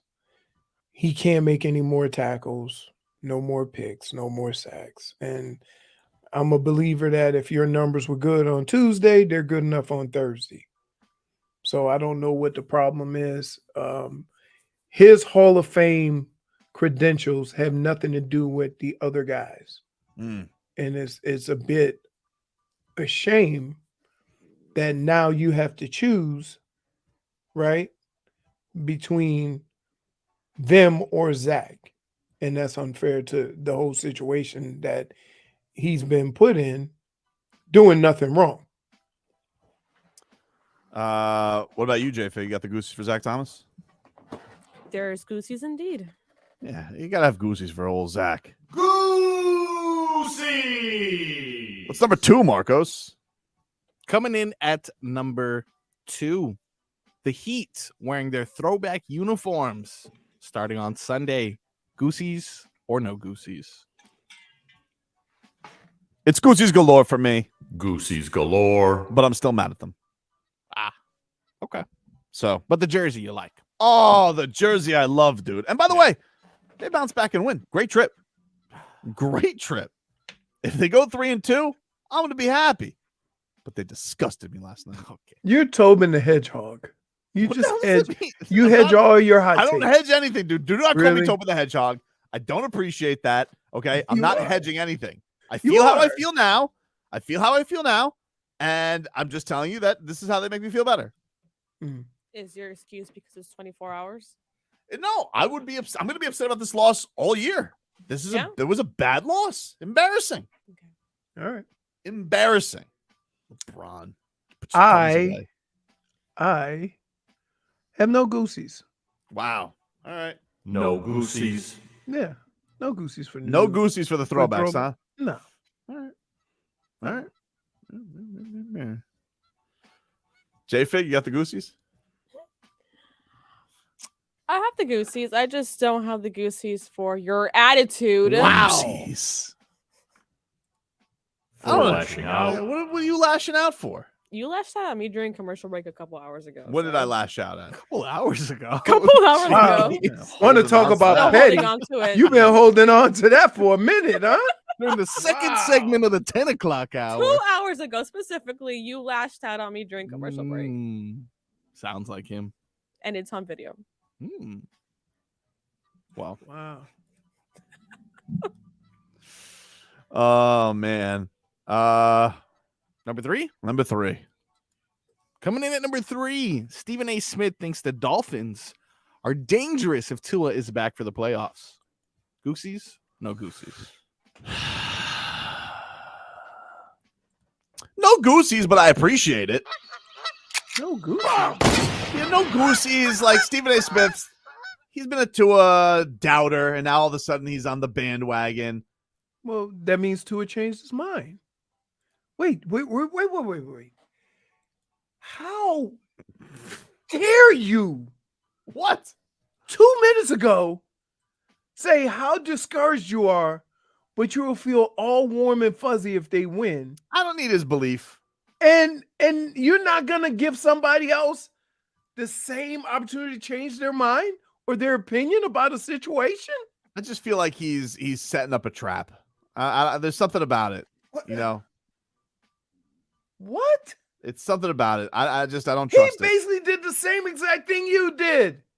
Maybe, but I don't have Goosies. Do you have Goosies? Of course. Wow. All right. Anytime the national attitude about Tua changes, I get the Goosies. Would you have Goosies if it was Skip Bayless saying it? Skip Bayless could pretty much say anything. And I still no Goosies. Correct. Because anytime he says something, you can't take it as being sincere. Right? He's earned that. He's done that to himself. Oh, I sincerely believe him when he says he thought nobody had a problem with this tweet because he thinks nobody had a problem with it. He's like, oh, well, I thought we all agreed. Yeah, I think he was sincere there. And when he said this, hi, Brendan, this is Skip Bayless. Oh my goodness. That makes me so uncomfortable. That's like creepy.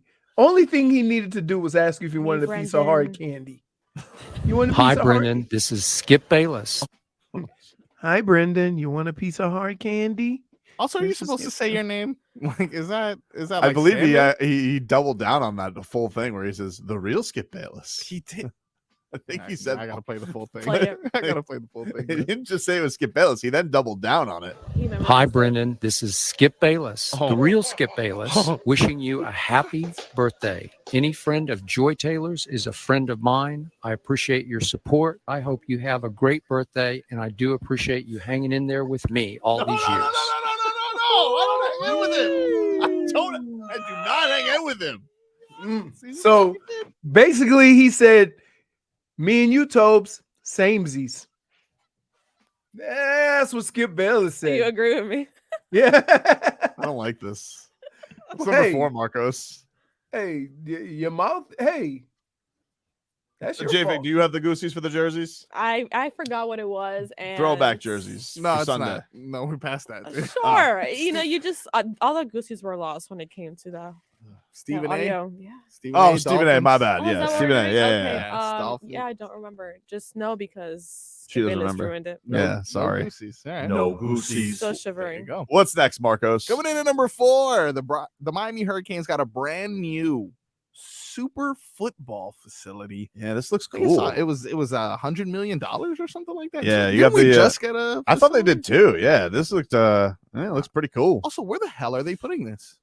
I think they're building it next to what's there now. Oh, so this is on campus or something? Yeah. Okay, that's It's cool. not like a stadium. They're not getting that, but it looks cool. I mean, Huh. I mean, I mean, it looks cool. let's Yeah. tackle some people and have some fast That's what I'm players. saying, You know what I dude. mean? It's Like, a let's little just- bit more than where's the facility for the for some really fast guys? That's what we need. It looks cool. I mean, good for them. I'm glad that they're look, I'm happy when you tell me the Miami Hurricanes are all in on sports and actually spending big boy money. That Yep. makes me happy. So that gives me the yeah. Goosies. Goosies. I got That the being- Goosies too because that they being have Goosies. They have shown for the first time, that they're committed to this football program, both with the coach, with the facilities, with how they go about, the NIL and all that stuff. So, I got the Goosies. JVig? I got the Goosies. I'm also excited to see Drake there shooting another music video. Yes. Goosies. It's very Instagrammable, very It does look beautiful. It does. Do you remember when Very he was scenic. supposed to film the last time he was supposed to film a video down here? He took the money for the video and gave it away. Yes. That I was think pretty that's cool. exactly what That's that what she was. was That was the referring to. same video, yeah. Same video. Yeah, samesies. Yep. What's finally, Marcos? What's number 5? Before I get to 5, can I just say No Goosies. I win some games, all right? I don't care about your facility, dude. Whoa! Like, we got rooftop. We have a hammock on the roof. They should build the facility, but they're not allowed to The get there. grass wall. Yeah. How about they build the facility, but they're not allowed to be in the new facility until they make the college football playoff? Yep. That works. It's kind of like Just the ping look at pong it. table outside Yeah, of the exactly. Yeah. Exactly. Solid. That may never happen. It may never happen. It may just be there as like a. I you mean, know, think about this. Say this to yourself. TCU made the championship game before the University of Miami. don't want to say it to myself, but it is true. That's just weird, right? Yeah. Yeah. I mean, Yeah. Also, Tulane beat USC, who, if they beat Utah, would have been a playoff team. Tulane. Tell you what, though, Tulane. 51 points TCU put up on Michigan. Yeah, That's I pretty know. impressive. We could never. Number Not let you 5. play Bethune every week, Nope. and then you Coming- still can't pick up 4th and 1. What's number 5, Marcos? Big Yurt posting a photo of Heat greats on his Instagram. Does that give you Goosies or no Goosies? Yeah. What do you make of this photo? Big Yurt just put. What do you think he's doing there? Think he just likes the Rehab? photo? Yeah. He's got Shaq. He's got Zoe. Is he saying he's going to be the next great Heat center? Wow. Look at that. Look, Shaq, think about this. Think about where we are in Heat basketball right now. Look at that picture. Shaq and Zoe on the court at the same time. I don't think they're on the court at the same time. I think they're just in a picture. One's a Shaq picture close up, and one is next to Zoe because Zoe is his backup. That being said, I get your point.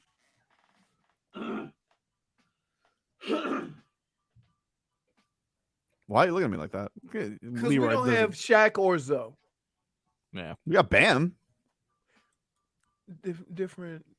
Different type of player. Right? I was so shocked. Bam was right, dude. Bam Bam was was right. Bam was right. Who was he right about? This is why. Because no, he's right about you. You know. What do you mean? Because I'm telling you, look at that. We got this guy. Hey, Bam's an all-star player. Probably should be an all-star again this year. Gonna make a second all-star game. He will, yeah. I'm gonna be on top of a lot of Heat records.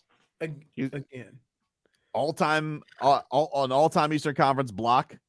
And what happened with Bam on the perimeter? What do you mean? You mean last night? Yeah. They threw it over their head to that stupid Thomas Bryant, and he dunked it on Kyle Lowry. Right. So you don't think they could use another big?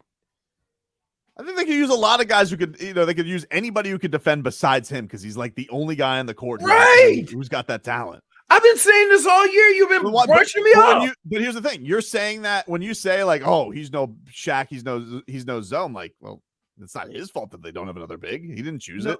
I understand that. All I'm saying is that there's a lot of teams in the East that have a big that does the rebounding and stuff like that. And when you play one of those teams, you're going to be best if Bam's on the perimeter. But the way your team is constructed, you can't necessarily put Bam on the perimeter. So now you got guys getting blown or just destroyed on the perimeter. And now Bam's got to come off, and that leads to easy buckets. If you could keep Bam outside on the perimeter and just have somebody that can just bang bodies with the other bigs, there you have it. How is that? Why is that so hard to understand? Because you came across it like the way you entered into this take, which I know is a take that I know you want the Heat to have more size. Year. But like you started off with a kind of a backhanded shot at Bam, and he told you to knock it off. No, I didn't. Nah, I did not start off with a backhand. Did. I didn't know because yesterday or last night or hell this morning, Bam's most productive minutes were playing defense on the perimeter. And Bryant destroyed us. Hey, so we gonna stop this. Tell him. I'm just saying. Take a break. Back after this.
All right, welcome back. Tobin and Leroy here with you. Take you up until 2 o'clock here today. Streaming live on YouTube now. You guys can go subscribe. 560 WQAM is where you find us. You guys can get clips there as well. Also, on Twitch, Miami 560 WQAM, and on the Odyssey app. So check it on out, everybody. Let's get some cat talk, huh? Hockey fans, don't sit this one out. When it's game time, make Celsius a part of your play and get that energy up. Game day is fueled by Celsius Essential Energy Drinks, the official energy drink of the Florida Panthers. Cats are back in action tomorrow, Leroy, as they start a road trip against the Detroit Red Wings. But a big win. The Panthers need that against the Coyotes. We got a nice little hat trick from Matthew Tkachuk. He whoops some ass for Alexander Barkov. Gotta be nice to, Barky, right? Like having an enforcer. I'd love to have an enforcer, Yeah, but you're usually your enforcer isn't also getting hat tricks. I know. That's the beauty. That's the beauty of Tkachuk. Usually it's like the butcher, Radko. You think let's talk about Radko Gudas for a second. What do you think he does to wind down when you're named the butcher and you're on ice beating people up? You think he takes like a pottery class? Like, what's the sensitive side of Radko Gudas? To calm his nerves. To calm his nerves. Cheeseburger and fries. Yeah, not it. Oh wow! So just beef. Yeah. Nah, I think Probably barbecues outside. Nah, it's too nice. All that's He's a too big nice. hat guy. I noticed when they do that cat fashion. Very big into the hats, Radko Gudas. Barbecues. And he pulls it off too. Not everybody can pull off the fedora look. But I think he does root canals. What? Just wants to be like, you know what? Let's get even tougher. Really? I want to feel pain. That'll calm me down. Okay. It's a man's man. Root canals don't hurt. Never had one. Yeah, they sound like they hurt. I've never had a root canal either.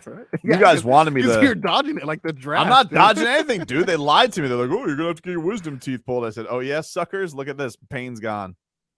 You just decided it was gone. It's gone. I don't have it. I'm not gonna sit here and listen to some You dentist think hocus why they pocus. treating you like Tommy? I don't know. Like if it hurts that much, that means no happy zone. Oh, What the it hell's the doesn't hurt happy at all. zone? What is happy zone? I don't know. It's a jump spot, a trampoline spot. Yeah.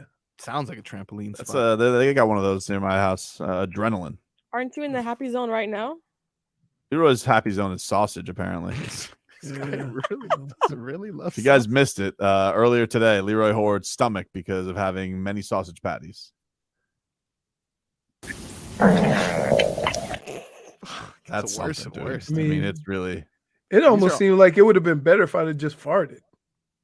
Honestly, It would that's have what it made sounds more like. sense. It sounds like you were trying to hold something back, but No, nothing. And then all his explanations. how much sausage did you have? Sausage. I love sausage. Wow, just never. I had a lot of sausage. Oh, it's like gurgling there. Just keeps going. Yeah. Amazing. Anyway, because Leroy, you might need a Celsius, dude. All right, head on over, get some Celsius, get that energy up. All right, hockey fans, don't sit this one out when it's game time. Make Celsius a part of your play. Game day, fueled by Celsius Essential Energy Drinks, the official energy drink of the Florida Panthers, who did what they were supposed to do against a bad team, unlike the Miami Heat. Oh my goodness.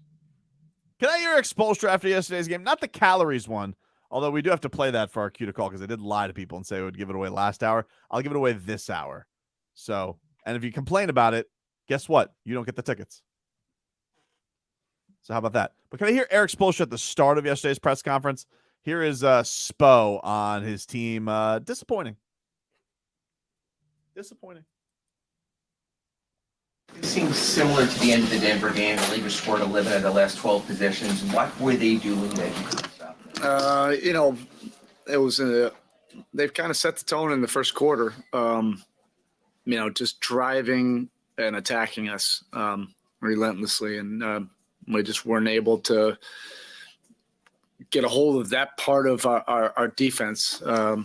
Which we've been doing better in terms of containing the ball, not getting beat off the first or second bounce, and having a a very alert weak side. It was just one drive after another, and then they started turning into 3-point plays. And then when we weren't doing that, we had some really costly fouls on jump shooters as well. Really for 3 straight games, and we have to clean that up, which we will. It's been extremely disappointing every time we get a little bit of footing on the season, and then we have a disappointing loss, and that's what this was tonight. But you have to credit the Lakers. They played with a great motor, with the spirit, with their guys out, and we've had some wins like that as well, where we've had guys out and you can catch a team. I did not sense that at all during the course of the day. That's just a disappointing loss. Let me ask you, look, Spo, I love you, dude. And, I never call you out, but you didn't buckle up just in case. Just saying, dude. And you're a legend. You didn't have a sense of it during the day. You should, because this is what they do all season. You just said it. How do you not have a sense of it? He said he thought we were gaining momentum and we had good footing on the season. You gotta be started aware. off by saying that. Doesn't he have to be shown momentum? Why don't you listen? Point, doesn't he have to show? Don't they have to show him? Like, if I'm Spo, because he said this the other day, and I thought it was wise from him. Okay, he said we just have to embrace our close games, and Heat Nation needs to embrace the close game because it just is what it is. This is what they are. Every game is close. Just embrace it. How then is he going to come at me and tell me that, oh, I didn't have a sense of this during the day? Well, have you had a sense of it all season? Because this is what they do. How do you not have a grip on it? How do you not have a sense of it? Got to tell you, not your best look. What's not my best look? You didn't hear what he said? I did hear what he said. And it makes no sense. Why not? How do you not have a pulse? No. Team? The part that he said, I thought we were basically over this with how and the way we play these basketball games. Yeah, that's great. But if you're a coach, don't you have to be shown that you're over it? Thought. Yeah, based on the last couple of games. Yeah, but why does he think it like I think it? He's Spo, not Tobes. He's not supposed to get duped. How's he getting duped? All right. Can't explain it. Sometimes bad play comes out of nowhere. I think that's what he was saying, that I didn't expect this. I thought we were past this. But as you have said earlier in the show, how could he think bad play comes out of nowhere? They've been doing this all season. They've just been at a season high 2 games over. He's with them a lot more than we are. And so probably just got a feel for where they were. And he says, oh, we're past this. Losing his touch? No. Oh my goodness! Didn't a caller call in and make that point though, and you kind of brushed him off because he's no.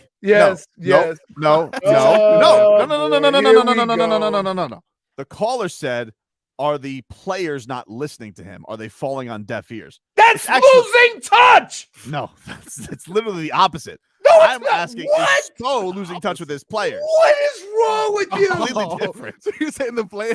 Okay, the guy proposed the players were losing touch with Spo. You think Spo's losing touch with his players? Is he? Isn't that the same? Oh my goodness, you are a buffoon.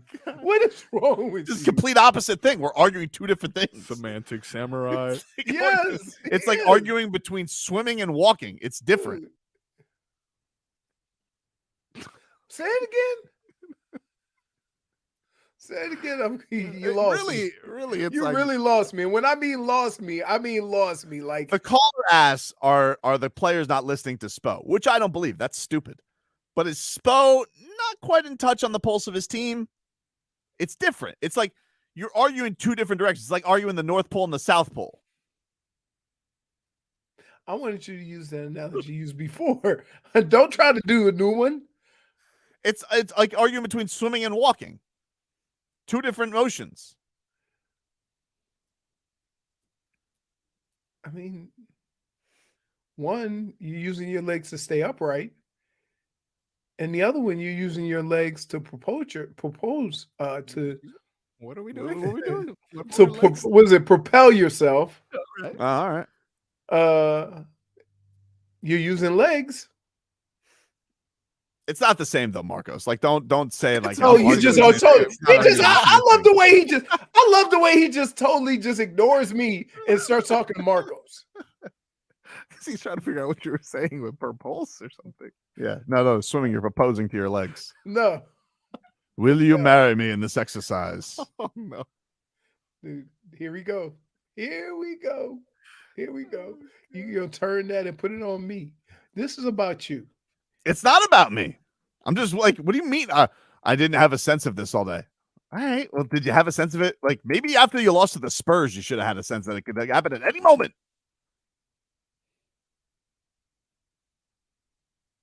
It's at any time. Like if you won like 7 in a row and then you had this loss, I'd accept an answer like that. Why? Because they won 7 in a row. Exactly, dude. Then you could say, didn't have a sense this one was coming.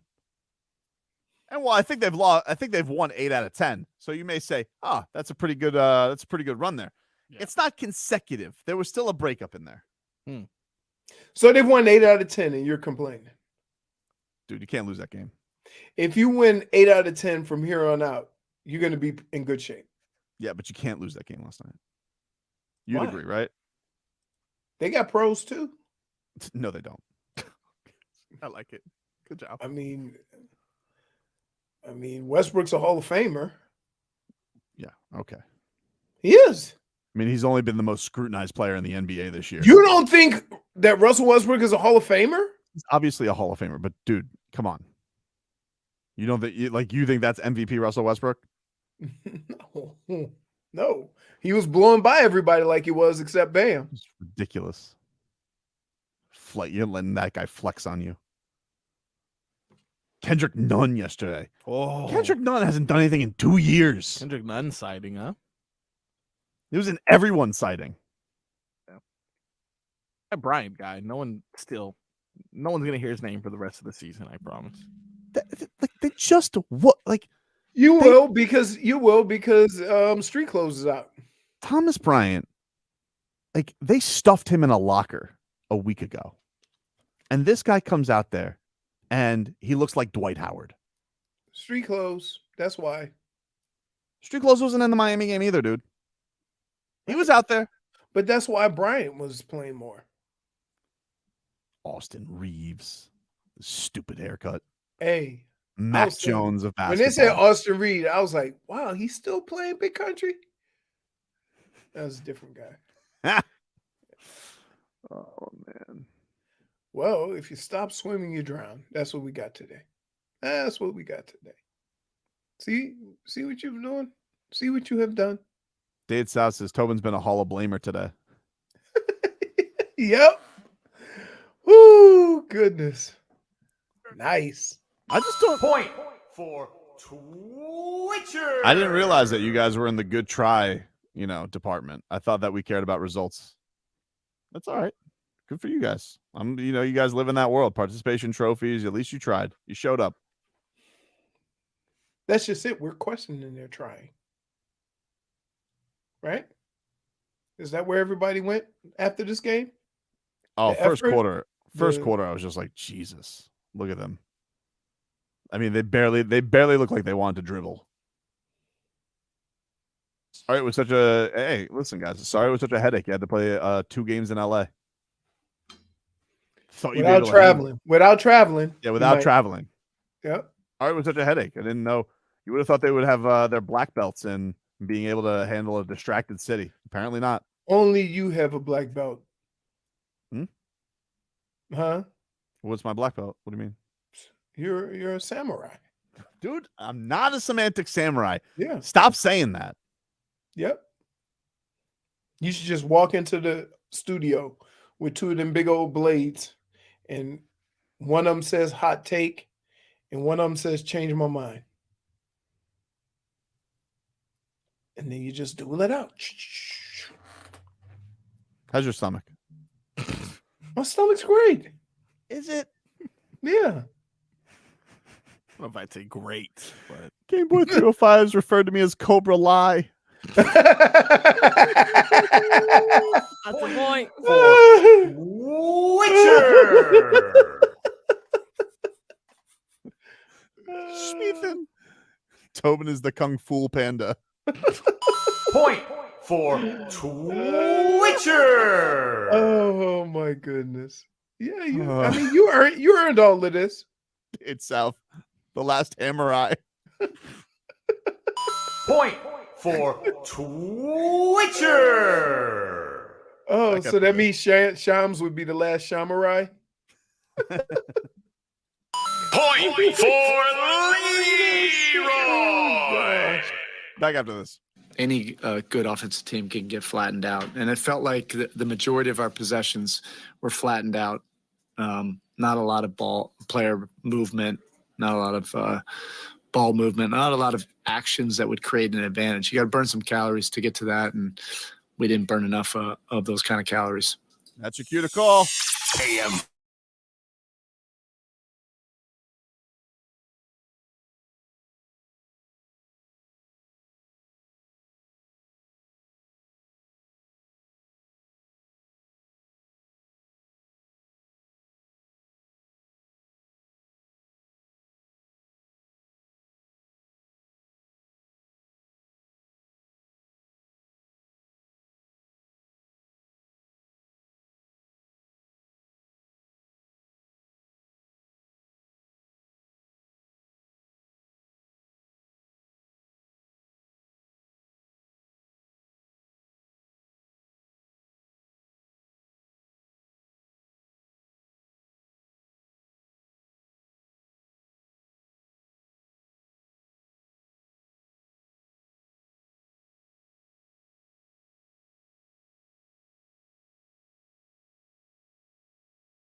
Yeah.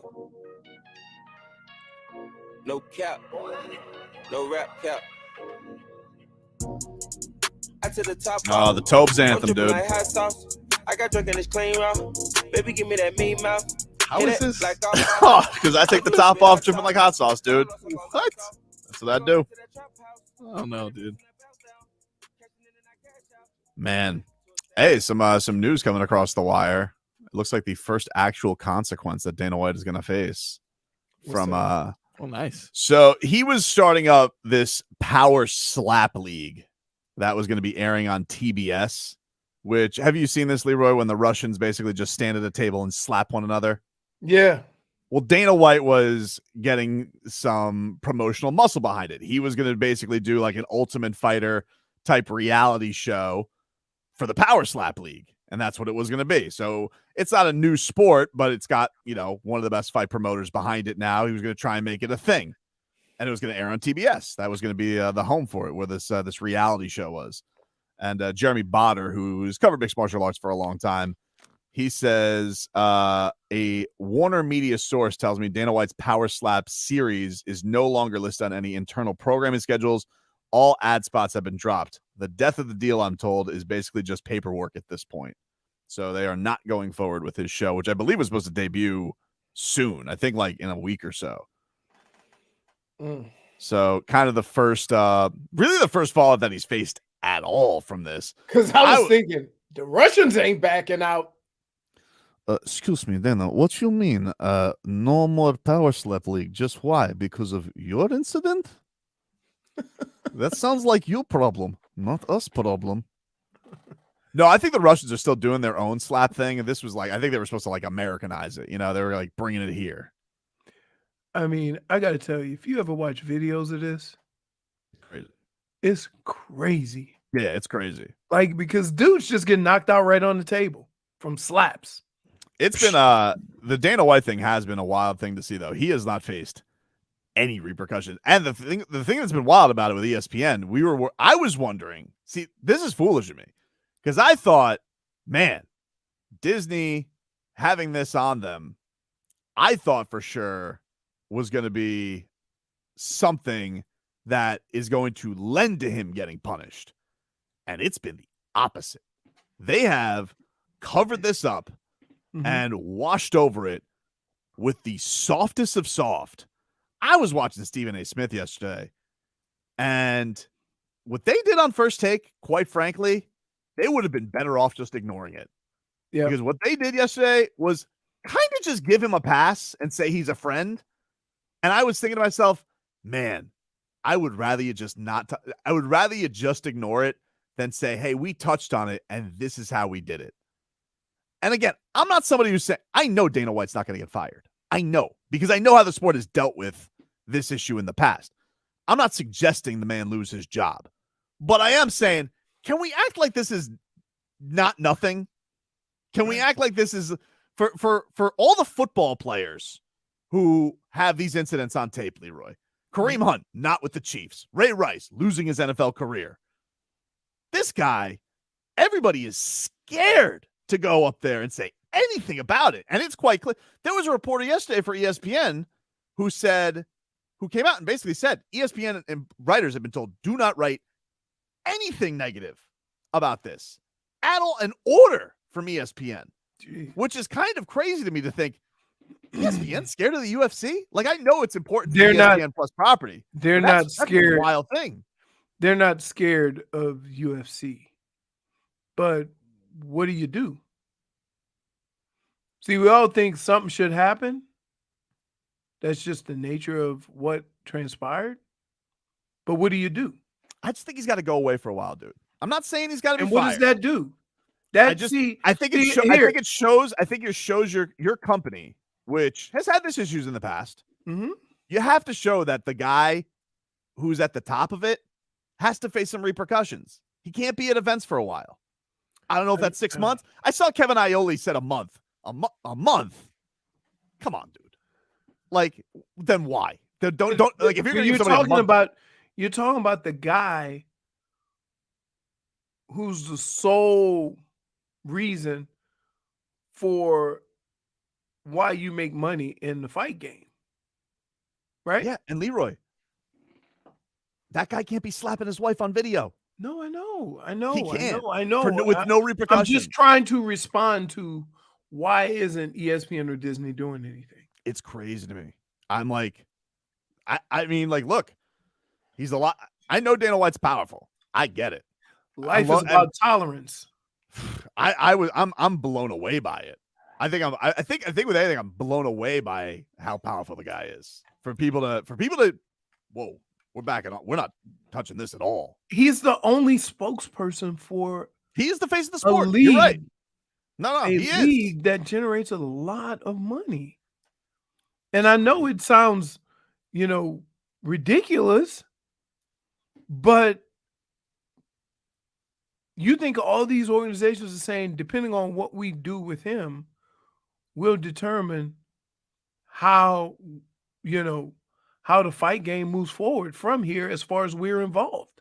But it's not bigger than the NFL. The NFL gets this brought up and is wire-to-wire coverage all the time. But it would be here. I'm going to use a similar, but not the same, right? It's similar, but not the same. Dan Snyder. Look at all the stuff he's been caught up in. Mm-hmm. And look at how they've kind of. Dan Snyder's taken way more heat than Dana has. He's taken a lot of heat, but taking a lot of heat and being forced to do something are two different things. Yeah, I mean, his punishment's going to be, I'm going to make $7 billion. Right. It's like, it's same thing with Robert Sarver. But like, right. I think that's the thing doesn't that bother you though? Like this guy's just going to go like, if this, if this was John Jones and this was the same incident, John Jones like has had to serve suspensions and gone away and things like that. It's come back. I'm not saying Dana White's got to go away forever. Right. But we can't act like this is nothing. And by the way, I mean, like, oh my God, she hit him first. I mean, dude, first of all, he hit her multiple times afterwards. Second of all, she's half his size. Like, for Christ's sakes, anybody who throws that out there, I want to bang my head in a wall. Like, he's a grown ass man, president and face of a company. If you don't have the awareness of that to walk away from your wife because it was his awareness was lost by the liquor. Yeah, not saying this right. It's not. And by the way, he's not making excuses for it publicly. Right. He took, which, okay, admirable. You don't take excuses. Doesn't mean just because you don't have any excuses doesn't mean you don't face consequences. Right. It's kind of crazy to me. I don't know how you go about it. Because in the end, if he says, I'm going to be away for 6 months, he would in effect be suspending himself. Because there's really nobody else that could force him to do anything. And that's the bigger, I guess, I won't say issue, but I'm saying that is the issue at hand, is that Dana White doesn't have anybody above him that can find somebody else to do what Dana White does. So who comes out? Like this Forrest Griffin come out of the office. He goes, listen, sorry, I got to do this to you, buddy. Right. That like, so how you go about it? I mean, you think Dana White? Yes, it would have to be Endeavor, which is the company that owns them. Like they would have to say, hey, we need you to go away. I don't know. What are they going to do? They're not doing anything. They said, refer to the UFC. UFC, refer to, ESPN, refer to the UFC. UFC's telling people to refer to the TMZ article. It's wild. Yeah. It is crazy, though. It is Speaking crazy. of, now, we'll say this. Hmm? Let's be clear. We've had knuckleheads who've been in trouble and have come up with these elaborate excuses. Dana White has never, ever put it on anybody but himself. So from that standpoint, all of these things that we're talking about are merely speculation, or what, what could happen or what should happen or who should do what. But at the end of the day, Dana White is the guy who makes all those decisions. I just think that you're a face of an organization. You've done so much to try and like make yourself legitimize uniforms, big TV deal with ESPN, gone from Fox to ESPN. Like, look, the guy has done a lot of great stuff for the sport. UFC is like marijuana. Everybody's doing it, and then it became legal. Right. And that's kind of what happened to UFC. Yeah. It's like it's not on the underground anymore, but now it's kind of feeling like, oh, he gets to go back to it being underground. Like, I thought you guys were mainstream. I mean, I don't know. See, if there's people and you think something should be done, who's going to do it? It's got to be the company that owns them, but it doesn't feel like they're going to do anything. But again, think of where they are. They basically bought the company and told Dana White keep running it. Well, let me ask you this though: do you think that if Dana White wasn't around for half a year, or a year, if he wasn't around, would it kill them? Like they couldn't have Daniel Cormier run press conferences for a year and say, DC, you run the promotion, you do all the press conferences, because it's not like Dana White's at every pay-per-view. Just to make it seem like, hey, there was some consequence. Like, do you really feel it? Because there was a time when people thought Dana White wasn't going to be there anymore. Right. Doing it. I mean, $400 million from the damn sale of the thing. Right.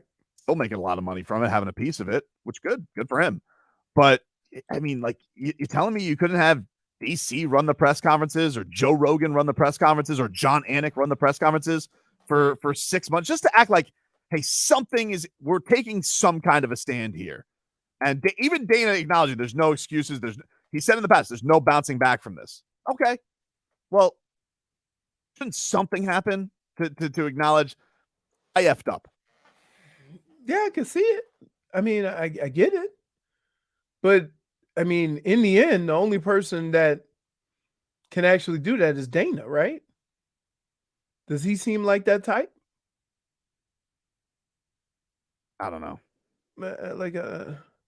I got to tell you, I mean, I used to hate that as a parent.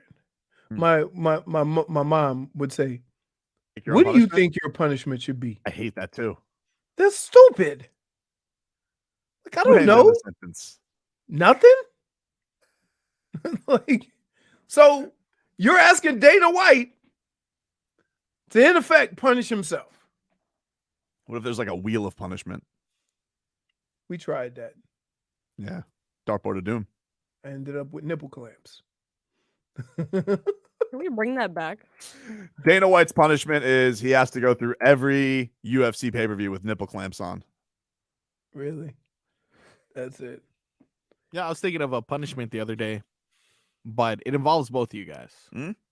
Nothing too crazy, but I saw these molds that couples are doing now, where you put your hand in and, you got your hands interlocked and like a cast of some sort, and, you pull it out. It's like a love cast? Yeah, exactly. They're going to love cast for you too. Oh my God. And then like you can engrave it samesies. Could you imagine? Yes. Could you imagine if we had to be handcuffed to one another?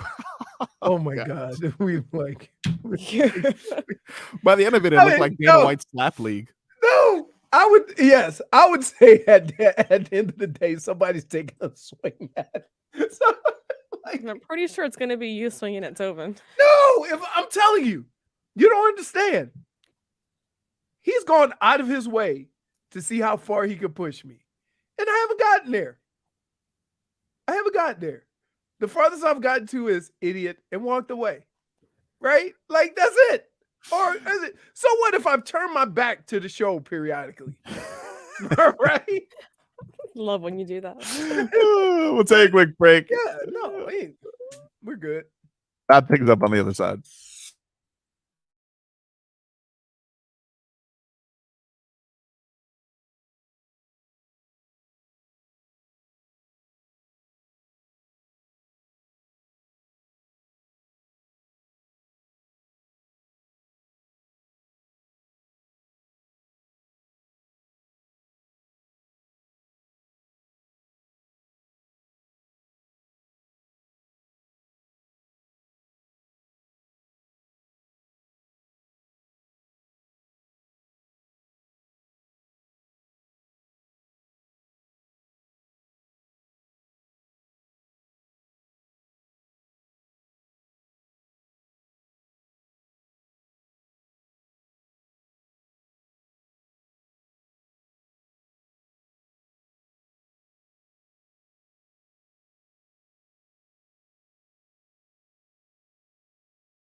This is 15 minutes of your Miami Heat. Broward Health, celebrating 85 years of service to our community. Then, now, forever. Broward Health. All right, welcome back, everybody. Tobin and Leroy here with you. Well, 15 minutes of Heat for your ass right here on 560 WQAM. Heat lose last night to the Lakers. They'll back in action tomorrow to wrap up their road trip against the Phoenix Suns. The first return of All-Star voting is in, Leroy, for fans in the NBA. Yeah, I heard. Kevin Durant, he is the leading Eastern Conference vote getter. He has 3.1 million and 3.11 million. LeBron 3.16 million. He is the leading vote getter among everybody. Is that amazing? Has LeBron always he's always had, since they've done this team LeBron thing, he always gets the team, right? Yep. It's either been him or Steph or him and Giannis or him and Durant. Those have been the guys. Right. Yep. Right behind LeBron in the West front court is Nikola Jokic at 2.2 million. Anthony a million more votes. Yep. At 38. And in the front court also, the other top vote getter is Anthony Davis. I don't think he's going to be ready for the All-Star game, and neither may Zion, might not either. So the top four in the Western Conference might not be available to go, but those are your top four. Andrew Wiggins is fifth at 1.1. Wow. In the guards section of things, Steph Curry, still popular, 2.7 million. Luka Doncic behind him at 2.4 million. And then third is Ja Morant. He has 900,000 plus. Shai Gilgeous-Alexander, he also has 900 plus. So good for SGA. He's getting that name out there. Yep. On the east side of things, Kyrie Irving, he is the leading guard vote getter at 2 million. Donovan Mitchell, 1.6 million, Leroy, followed by Fat Bum at 1.2 million. Who's Fat Fat Bum? Bum? James James Harden? Yeah. Oh, okay. All right. Jaylen Brown behind him, followed by Trae Young at 800,000. As far as Heat representation, the only person who showed up in the top 10 was Jimmy. Jimmy is the fifth leading front court vote getter, but he's like way behind Jason Tatum. It goes Durant 3.1 million, Giannis just under 3 million, Joel Embiid 2.2 million, Jason Tatum at 2.1 million, and then Jimmy Butler has like under 500,000. No Bam in the top 10 of front court players. Jeez. Although Joel's not there? Oh, it's third. Are you about to say Paolo is on the list and Bam isn't? Paolo Banchero. Oh my god. Has 200,000 votes. Nick Claxton has more votes than Bam. Oh, Nick Claxton from the Nets has more votes than Bam. Nick, another Nets player? Kyle Kuzma has more votes than Bam. Ridiculous. What the hell is going on? What a slap in the face. This guy gets no respect, dude. Okay, this guy's have put up 30 points yesterday. He was even safe from Tobin's wrath. Yeah, because that's my guy. And he doesn't get enough votes. And he also actually played his ass off yesterday, and nobody else did. It's true. To get 30 points and having to play on the perimeter the way he did, yeah, kudos to him, man. And 13 rebounds. Yeah. And Bam, go guard the fast guys too, please. Yep. But won't the big guy be on Lowry? You got it. He's not going to get to Kyle Lowry. Kyle Lowry just getting dunked on. You think Kyle Lowry's looking over and he's like, I'm too old for this. He's going to be guarding a 7-footer. Nope. I think he looks for an official and yells at him. He does do that a lot. That was Patrick Beverly. Patrick Beverly was yelling at him for flopping yesterday. Patrick Beverly was. Yeah. That's amazing. It was like two talking superpowers at each other. He's like the OG. They should have they should just have a theatrics category in all-star voting. Oh my goodness. Who would it be? Marcus Smart. Oh, Smart. Kyle, Patrick Beverly. Hey, Chris Paul. Oh, Chris Paul. Yeah. Is he even playing? Yeah, he's playing. Oh. He was out. He's back. Play tomorrow. Yeah, but no Devin Booker tomorrow though. Right, Devin Booker's out. For what, 6 weeks? Yeah, they need him. He's good. And DeAndre Ayton and Monty Williams, they do not see eye to eye. That was a good game too. That Heat Suns game when Jimmy had the block on Devin Booker. Chris Paul did not play in that game. Let's see. Solana's texting me. Let's see what he wants. Austin Reeves. Oh yeah, look at that. Austin Reeves. That guy from just now? Austin Reeves is 9th in Western Conference guard voting. What the hell is That going on? is that the same guy I thought was Big Country? Yes. Yeah. Guy who looks like Shaggy. Big Country still playing? No, different Reeves.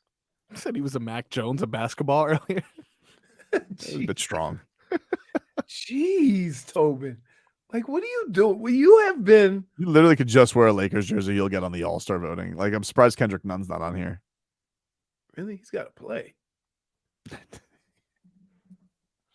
Derrick Rose still in the top 10. Really? Yep. Is he? He's always gotten All-Star votes. Is he with the Bulls, right? No, he's on the Knicks. The Knicks. Oh. Yeah, he's on the Knicks. Geez. Tibbs can't quit him. Yeah. Can't quit him. Loves him. He was like one of the big guards back in the day where he could just go in and just manhandle folks because he was so big at point guard. Still like him though. The league still loves them some Derrick Rose. Loves them some Derrick Rose, dude. Man. Top 10. Not even in the top 10. 100,000 votes. You couldn't get 120,000 votes? What's wrong with you, Heat Nation? That is pretty weird, man. That Bam isn't appreciated for being love Jimmy, but Jimmy's been out. Right. But they just know Jimmy. They know Jimmy. I know it's a popularity thing. Jimmy, the commercials. Yeah. Yeah. Wow. Tibbs loves Derrick Rose more than Leroy loves sausages. I don't know about that, dude. I doubt that. I doubt that. I love sausages. Patties. Yeah. Those links could go straight to hell. Sausage. I love sausage. Just the genuine joy in your voice. Yeah. It made The me happy. smile on his face. The smile on his face makes me made happy. me happy because I just thought, oh, look at him just reminiscing on breakfast. Yeah. I'm a big fan of the breakfast sausage that you make your own little patty, right? It comes in a little tube, or you get it from the butcher. The breakfast sausage. Oh, I love. Ooh, yeah. Man, The happy man right there. I like. Didn't we start this show about you criticizing your children for waking up and saying, "Where's the Yeah. food at?" Yeah, that's why I had to go get breakfast. I mean, I had You to. kind of remind me of Ron I Swanson sent moms. Ron Swanson. and his excitement for breakfast food. Now that's it. Look. If I have a big breakfast, like it'll be a while before I eat again. Because especially if I have a waffle. Oh, dude. If you have a waffle, you're not going to do the show tomorrow. You're going to be slothy. Waffle. For some reason, waffle is like somebody just put. What are we doing? What are we doing? First of all, that was not during the show. It was during a break. I was catching a little 5 minutes. During the show. Was not. And while we were talking, you were sleeping. No. We found out mid-segment. No. It was impressive. And no one noticed until I put you on full screen. He was like a chameleon back there. Look at that. He's Doesn't so that look happy. peaceful? You do look peaceful. You look so you look like you're peaceful. dreaming. You look like you're dreaming of sausage. No, if I was dreaming of sausage, dude, I have a smile on my face. Tell you what, though, man, not an ugly sleeper. I've seen some people. Oh, that- yeah. No, he's not an ugly You look sleeper. beautiful. Yeah, you look like you're acting almost. No, hell, dude, when it's sleep time, I'm out. I ain't got time for that. I ain't got time for tossing and turning because I go, if I get more than 6 hours of sleep, this is no lie. If I get more than 6 hours of sleep, I can barely get up in the morning. My body hurts so bad. So I got to take like a little, like 4 or 5 hours Got to get up, no matter what. All right, everybody. That's our show for today. We'll talk to you tomorrow. Bro, what the hell was that? Okay. Leroy, what the hell was that? How much sausage did you have? Sausage. I love sausage. I had a lot of sausage. I genuinely mean this, Miami Heat. What in the hell are you doing? What are you doing with this season, with this year? What are you doing? Hope you mother have a good day.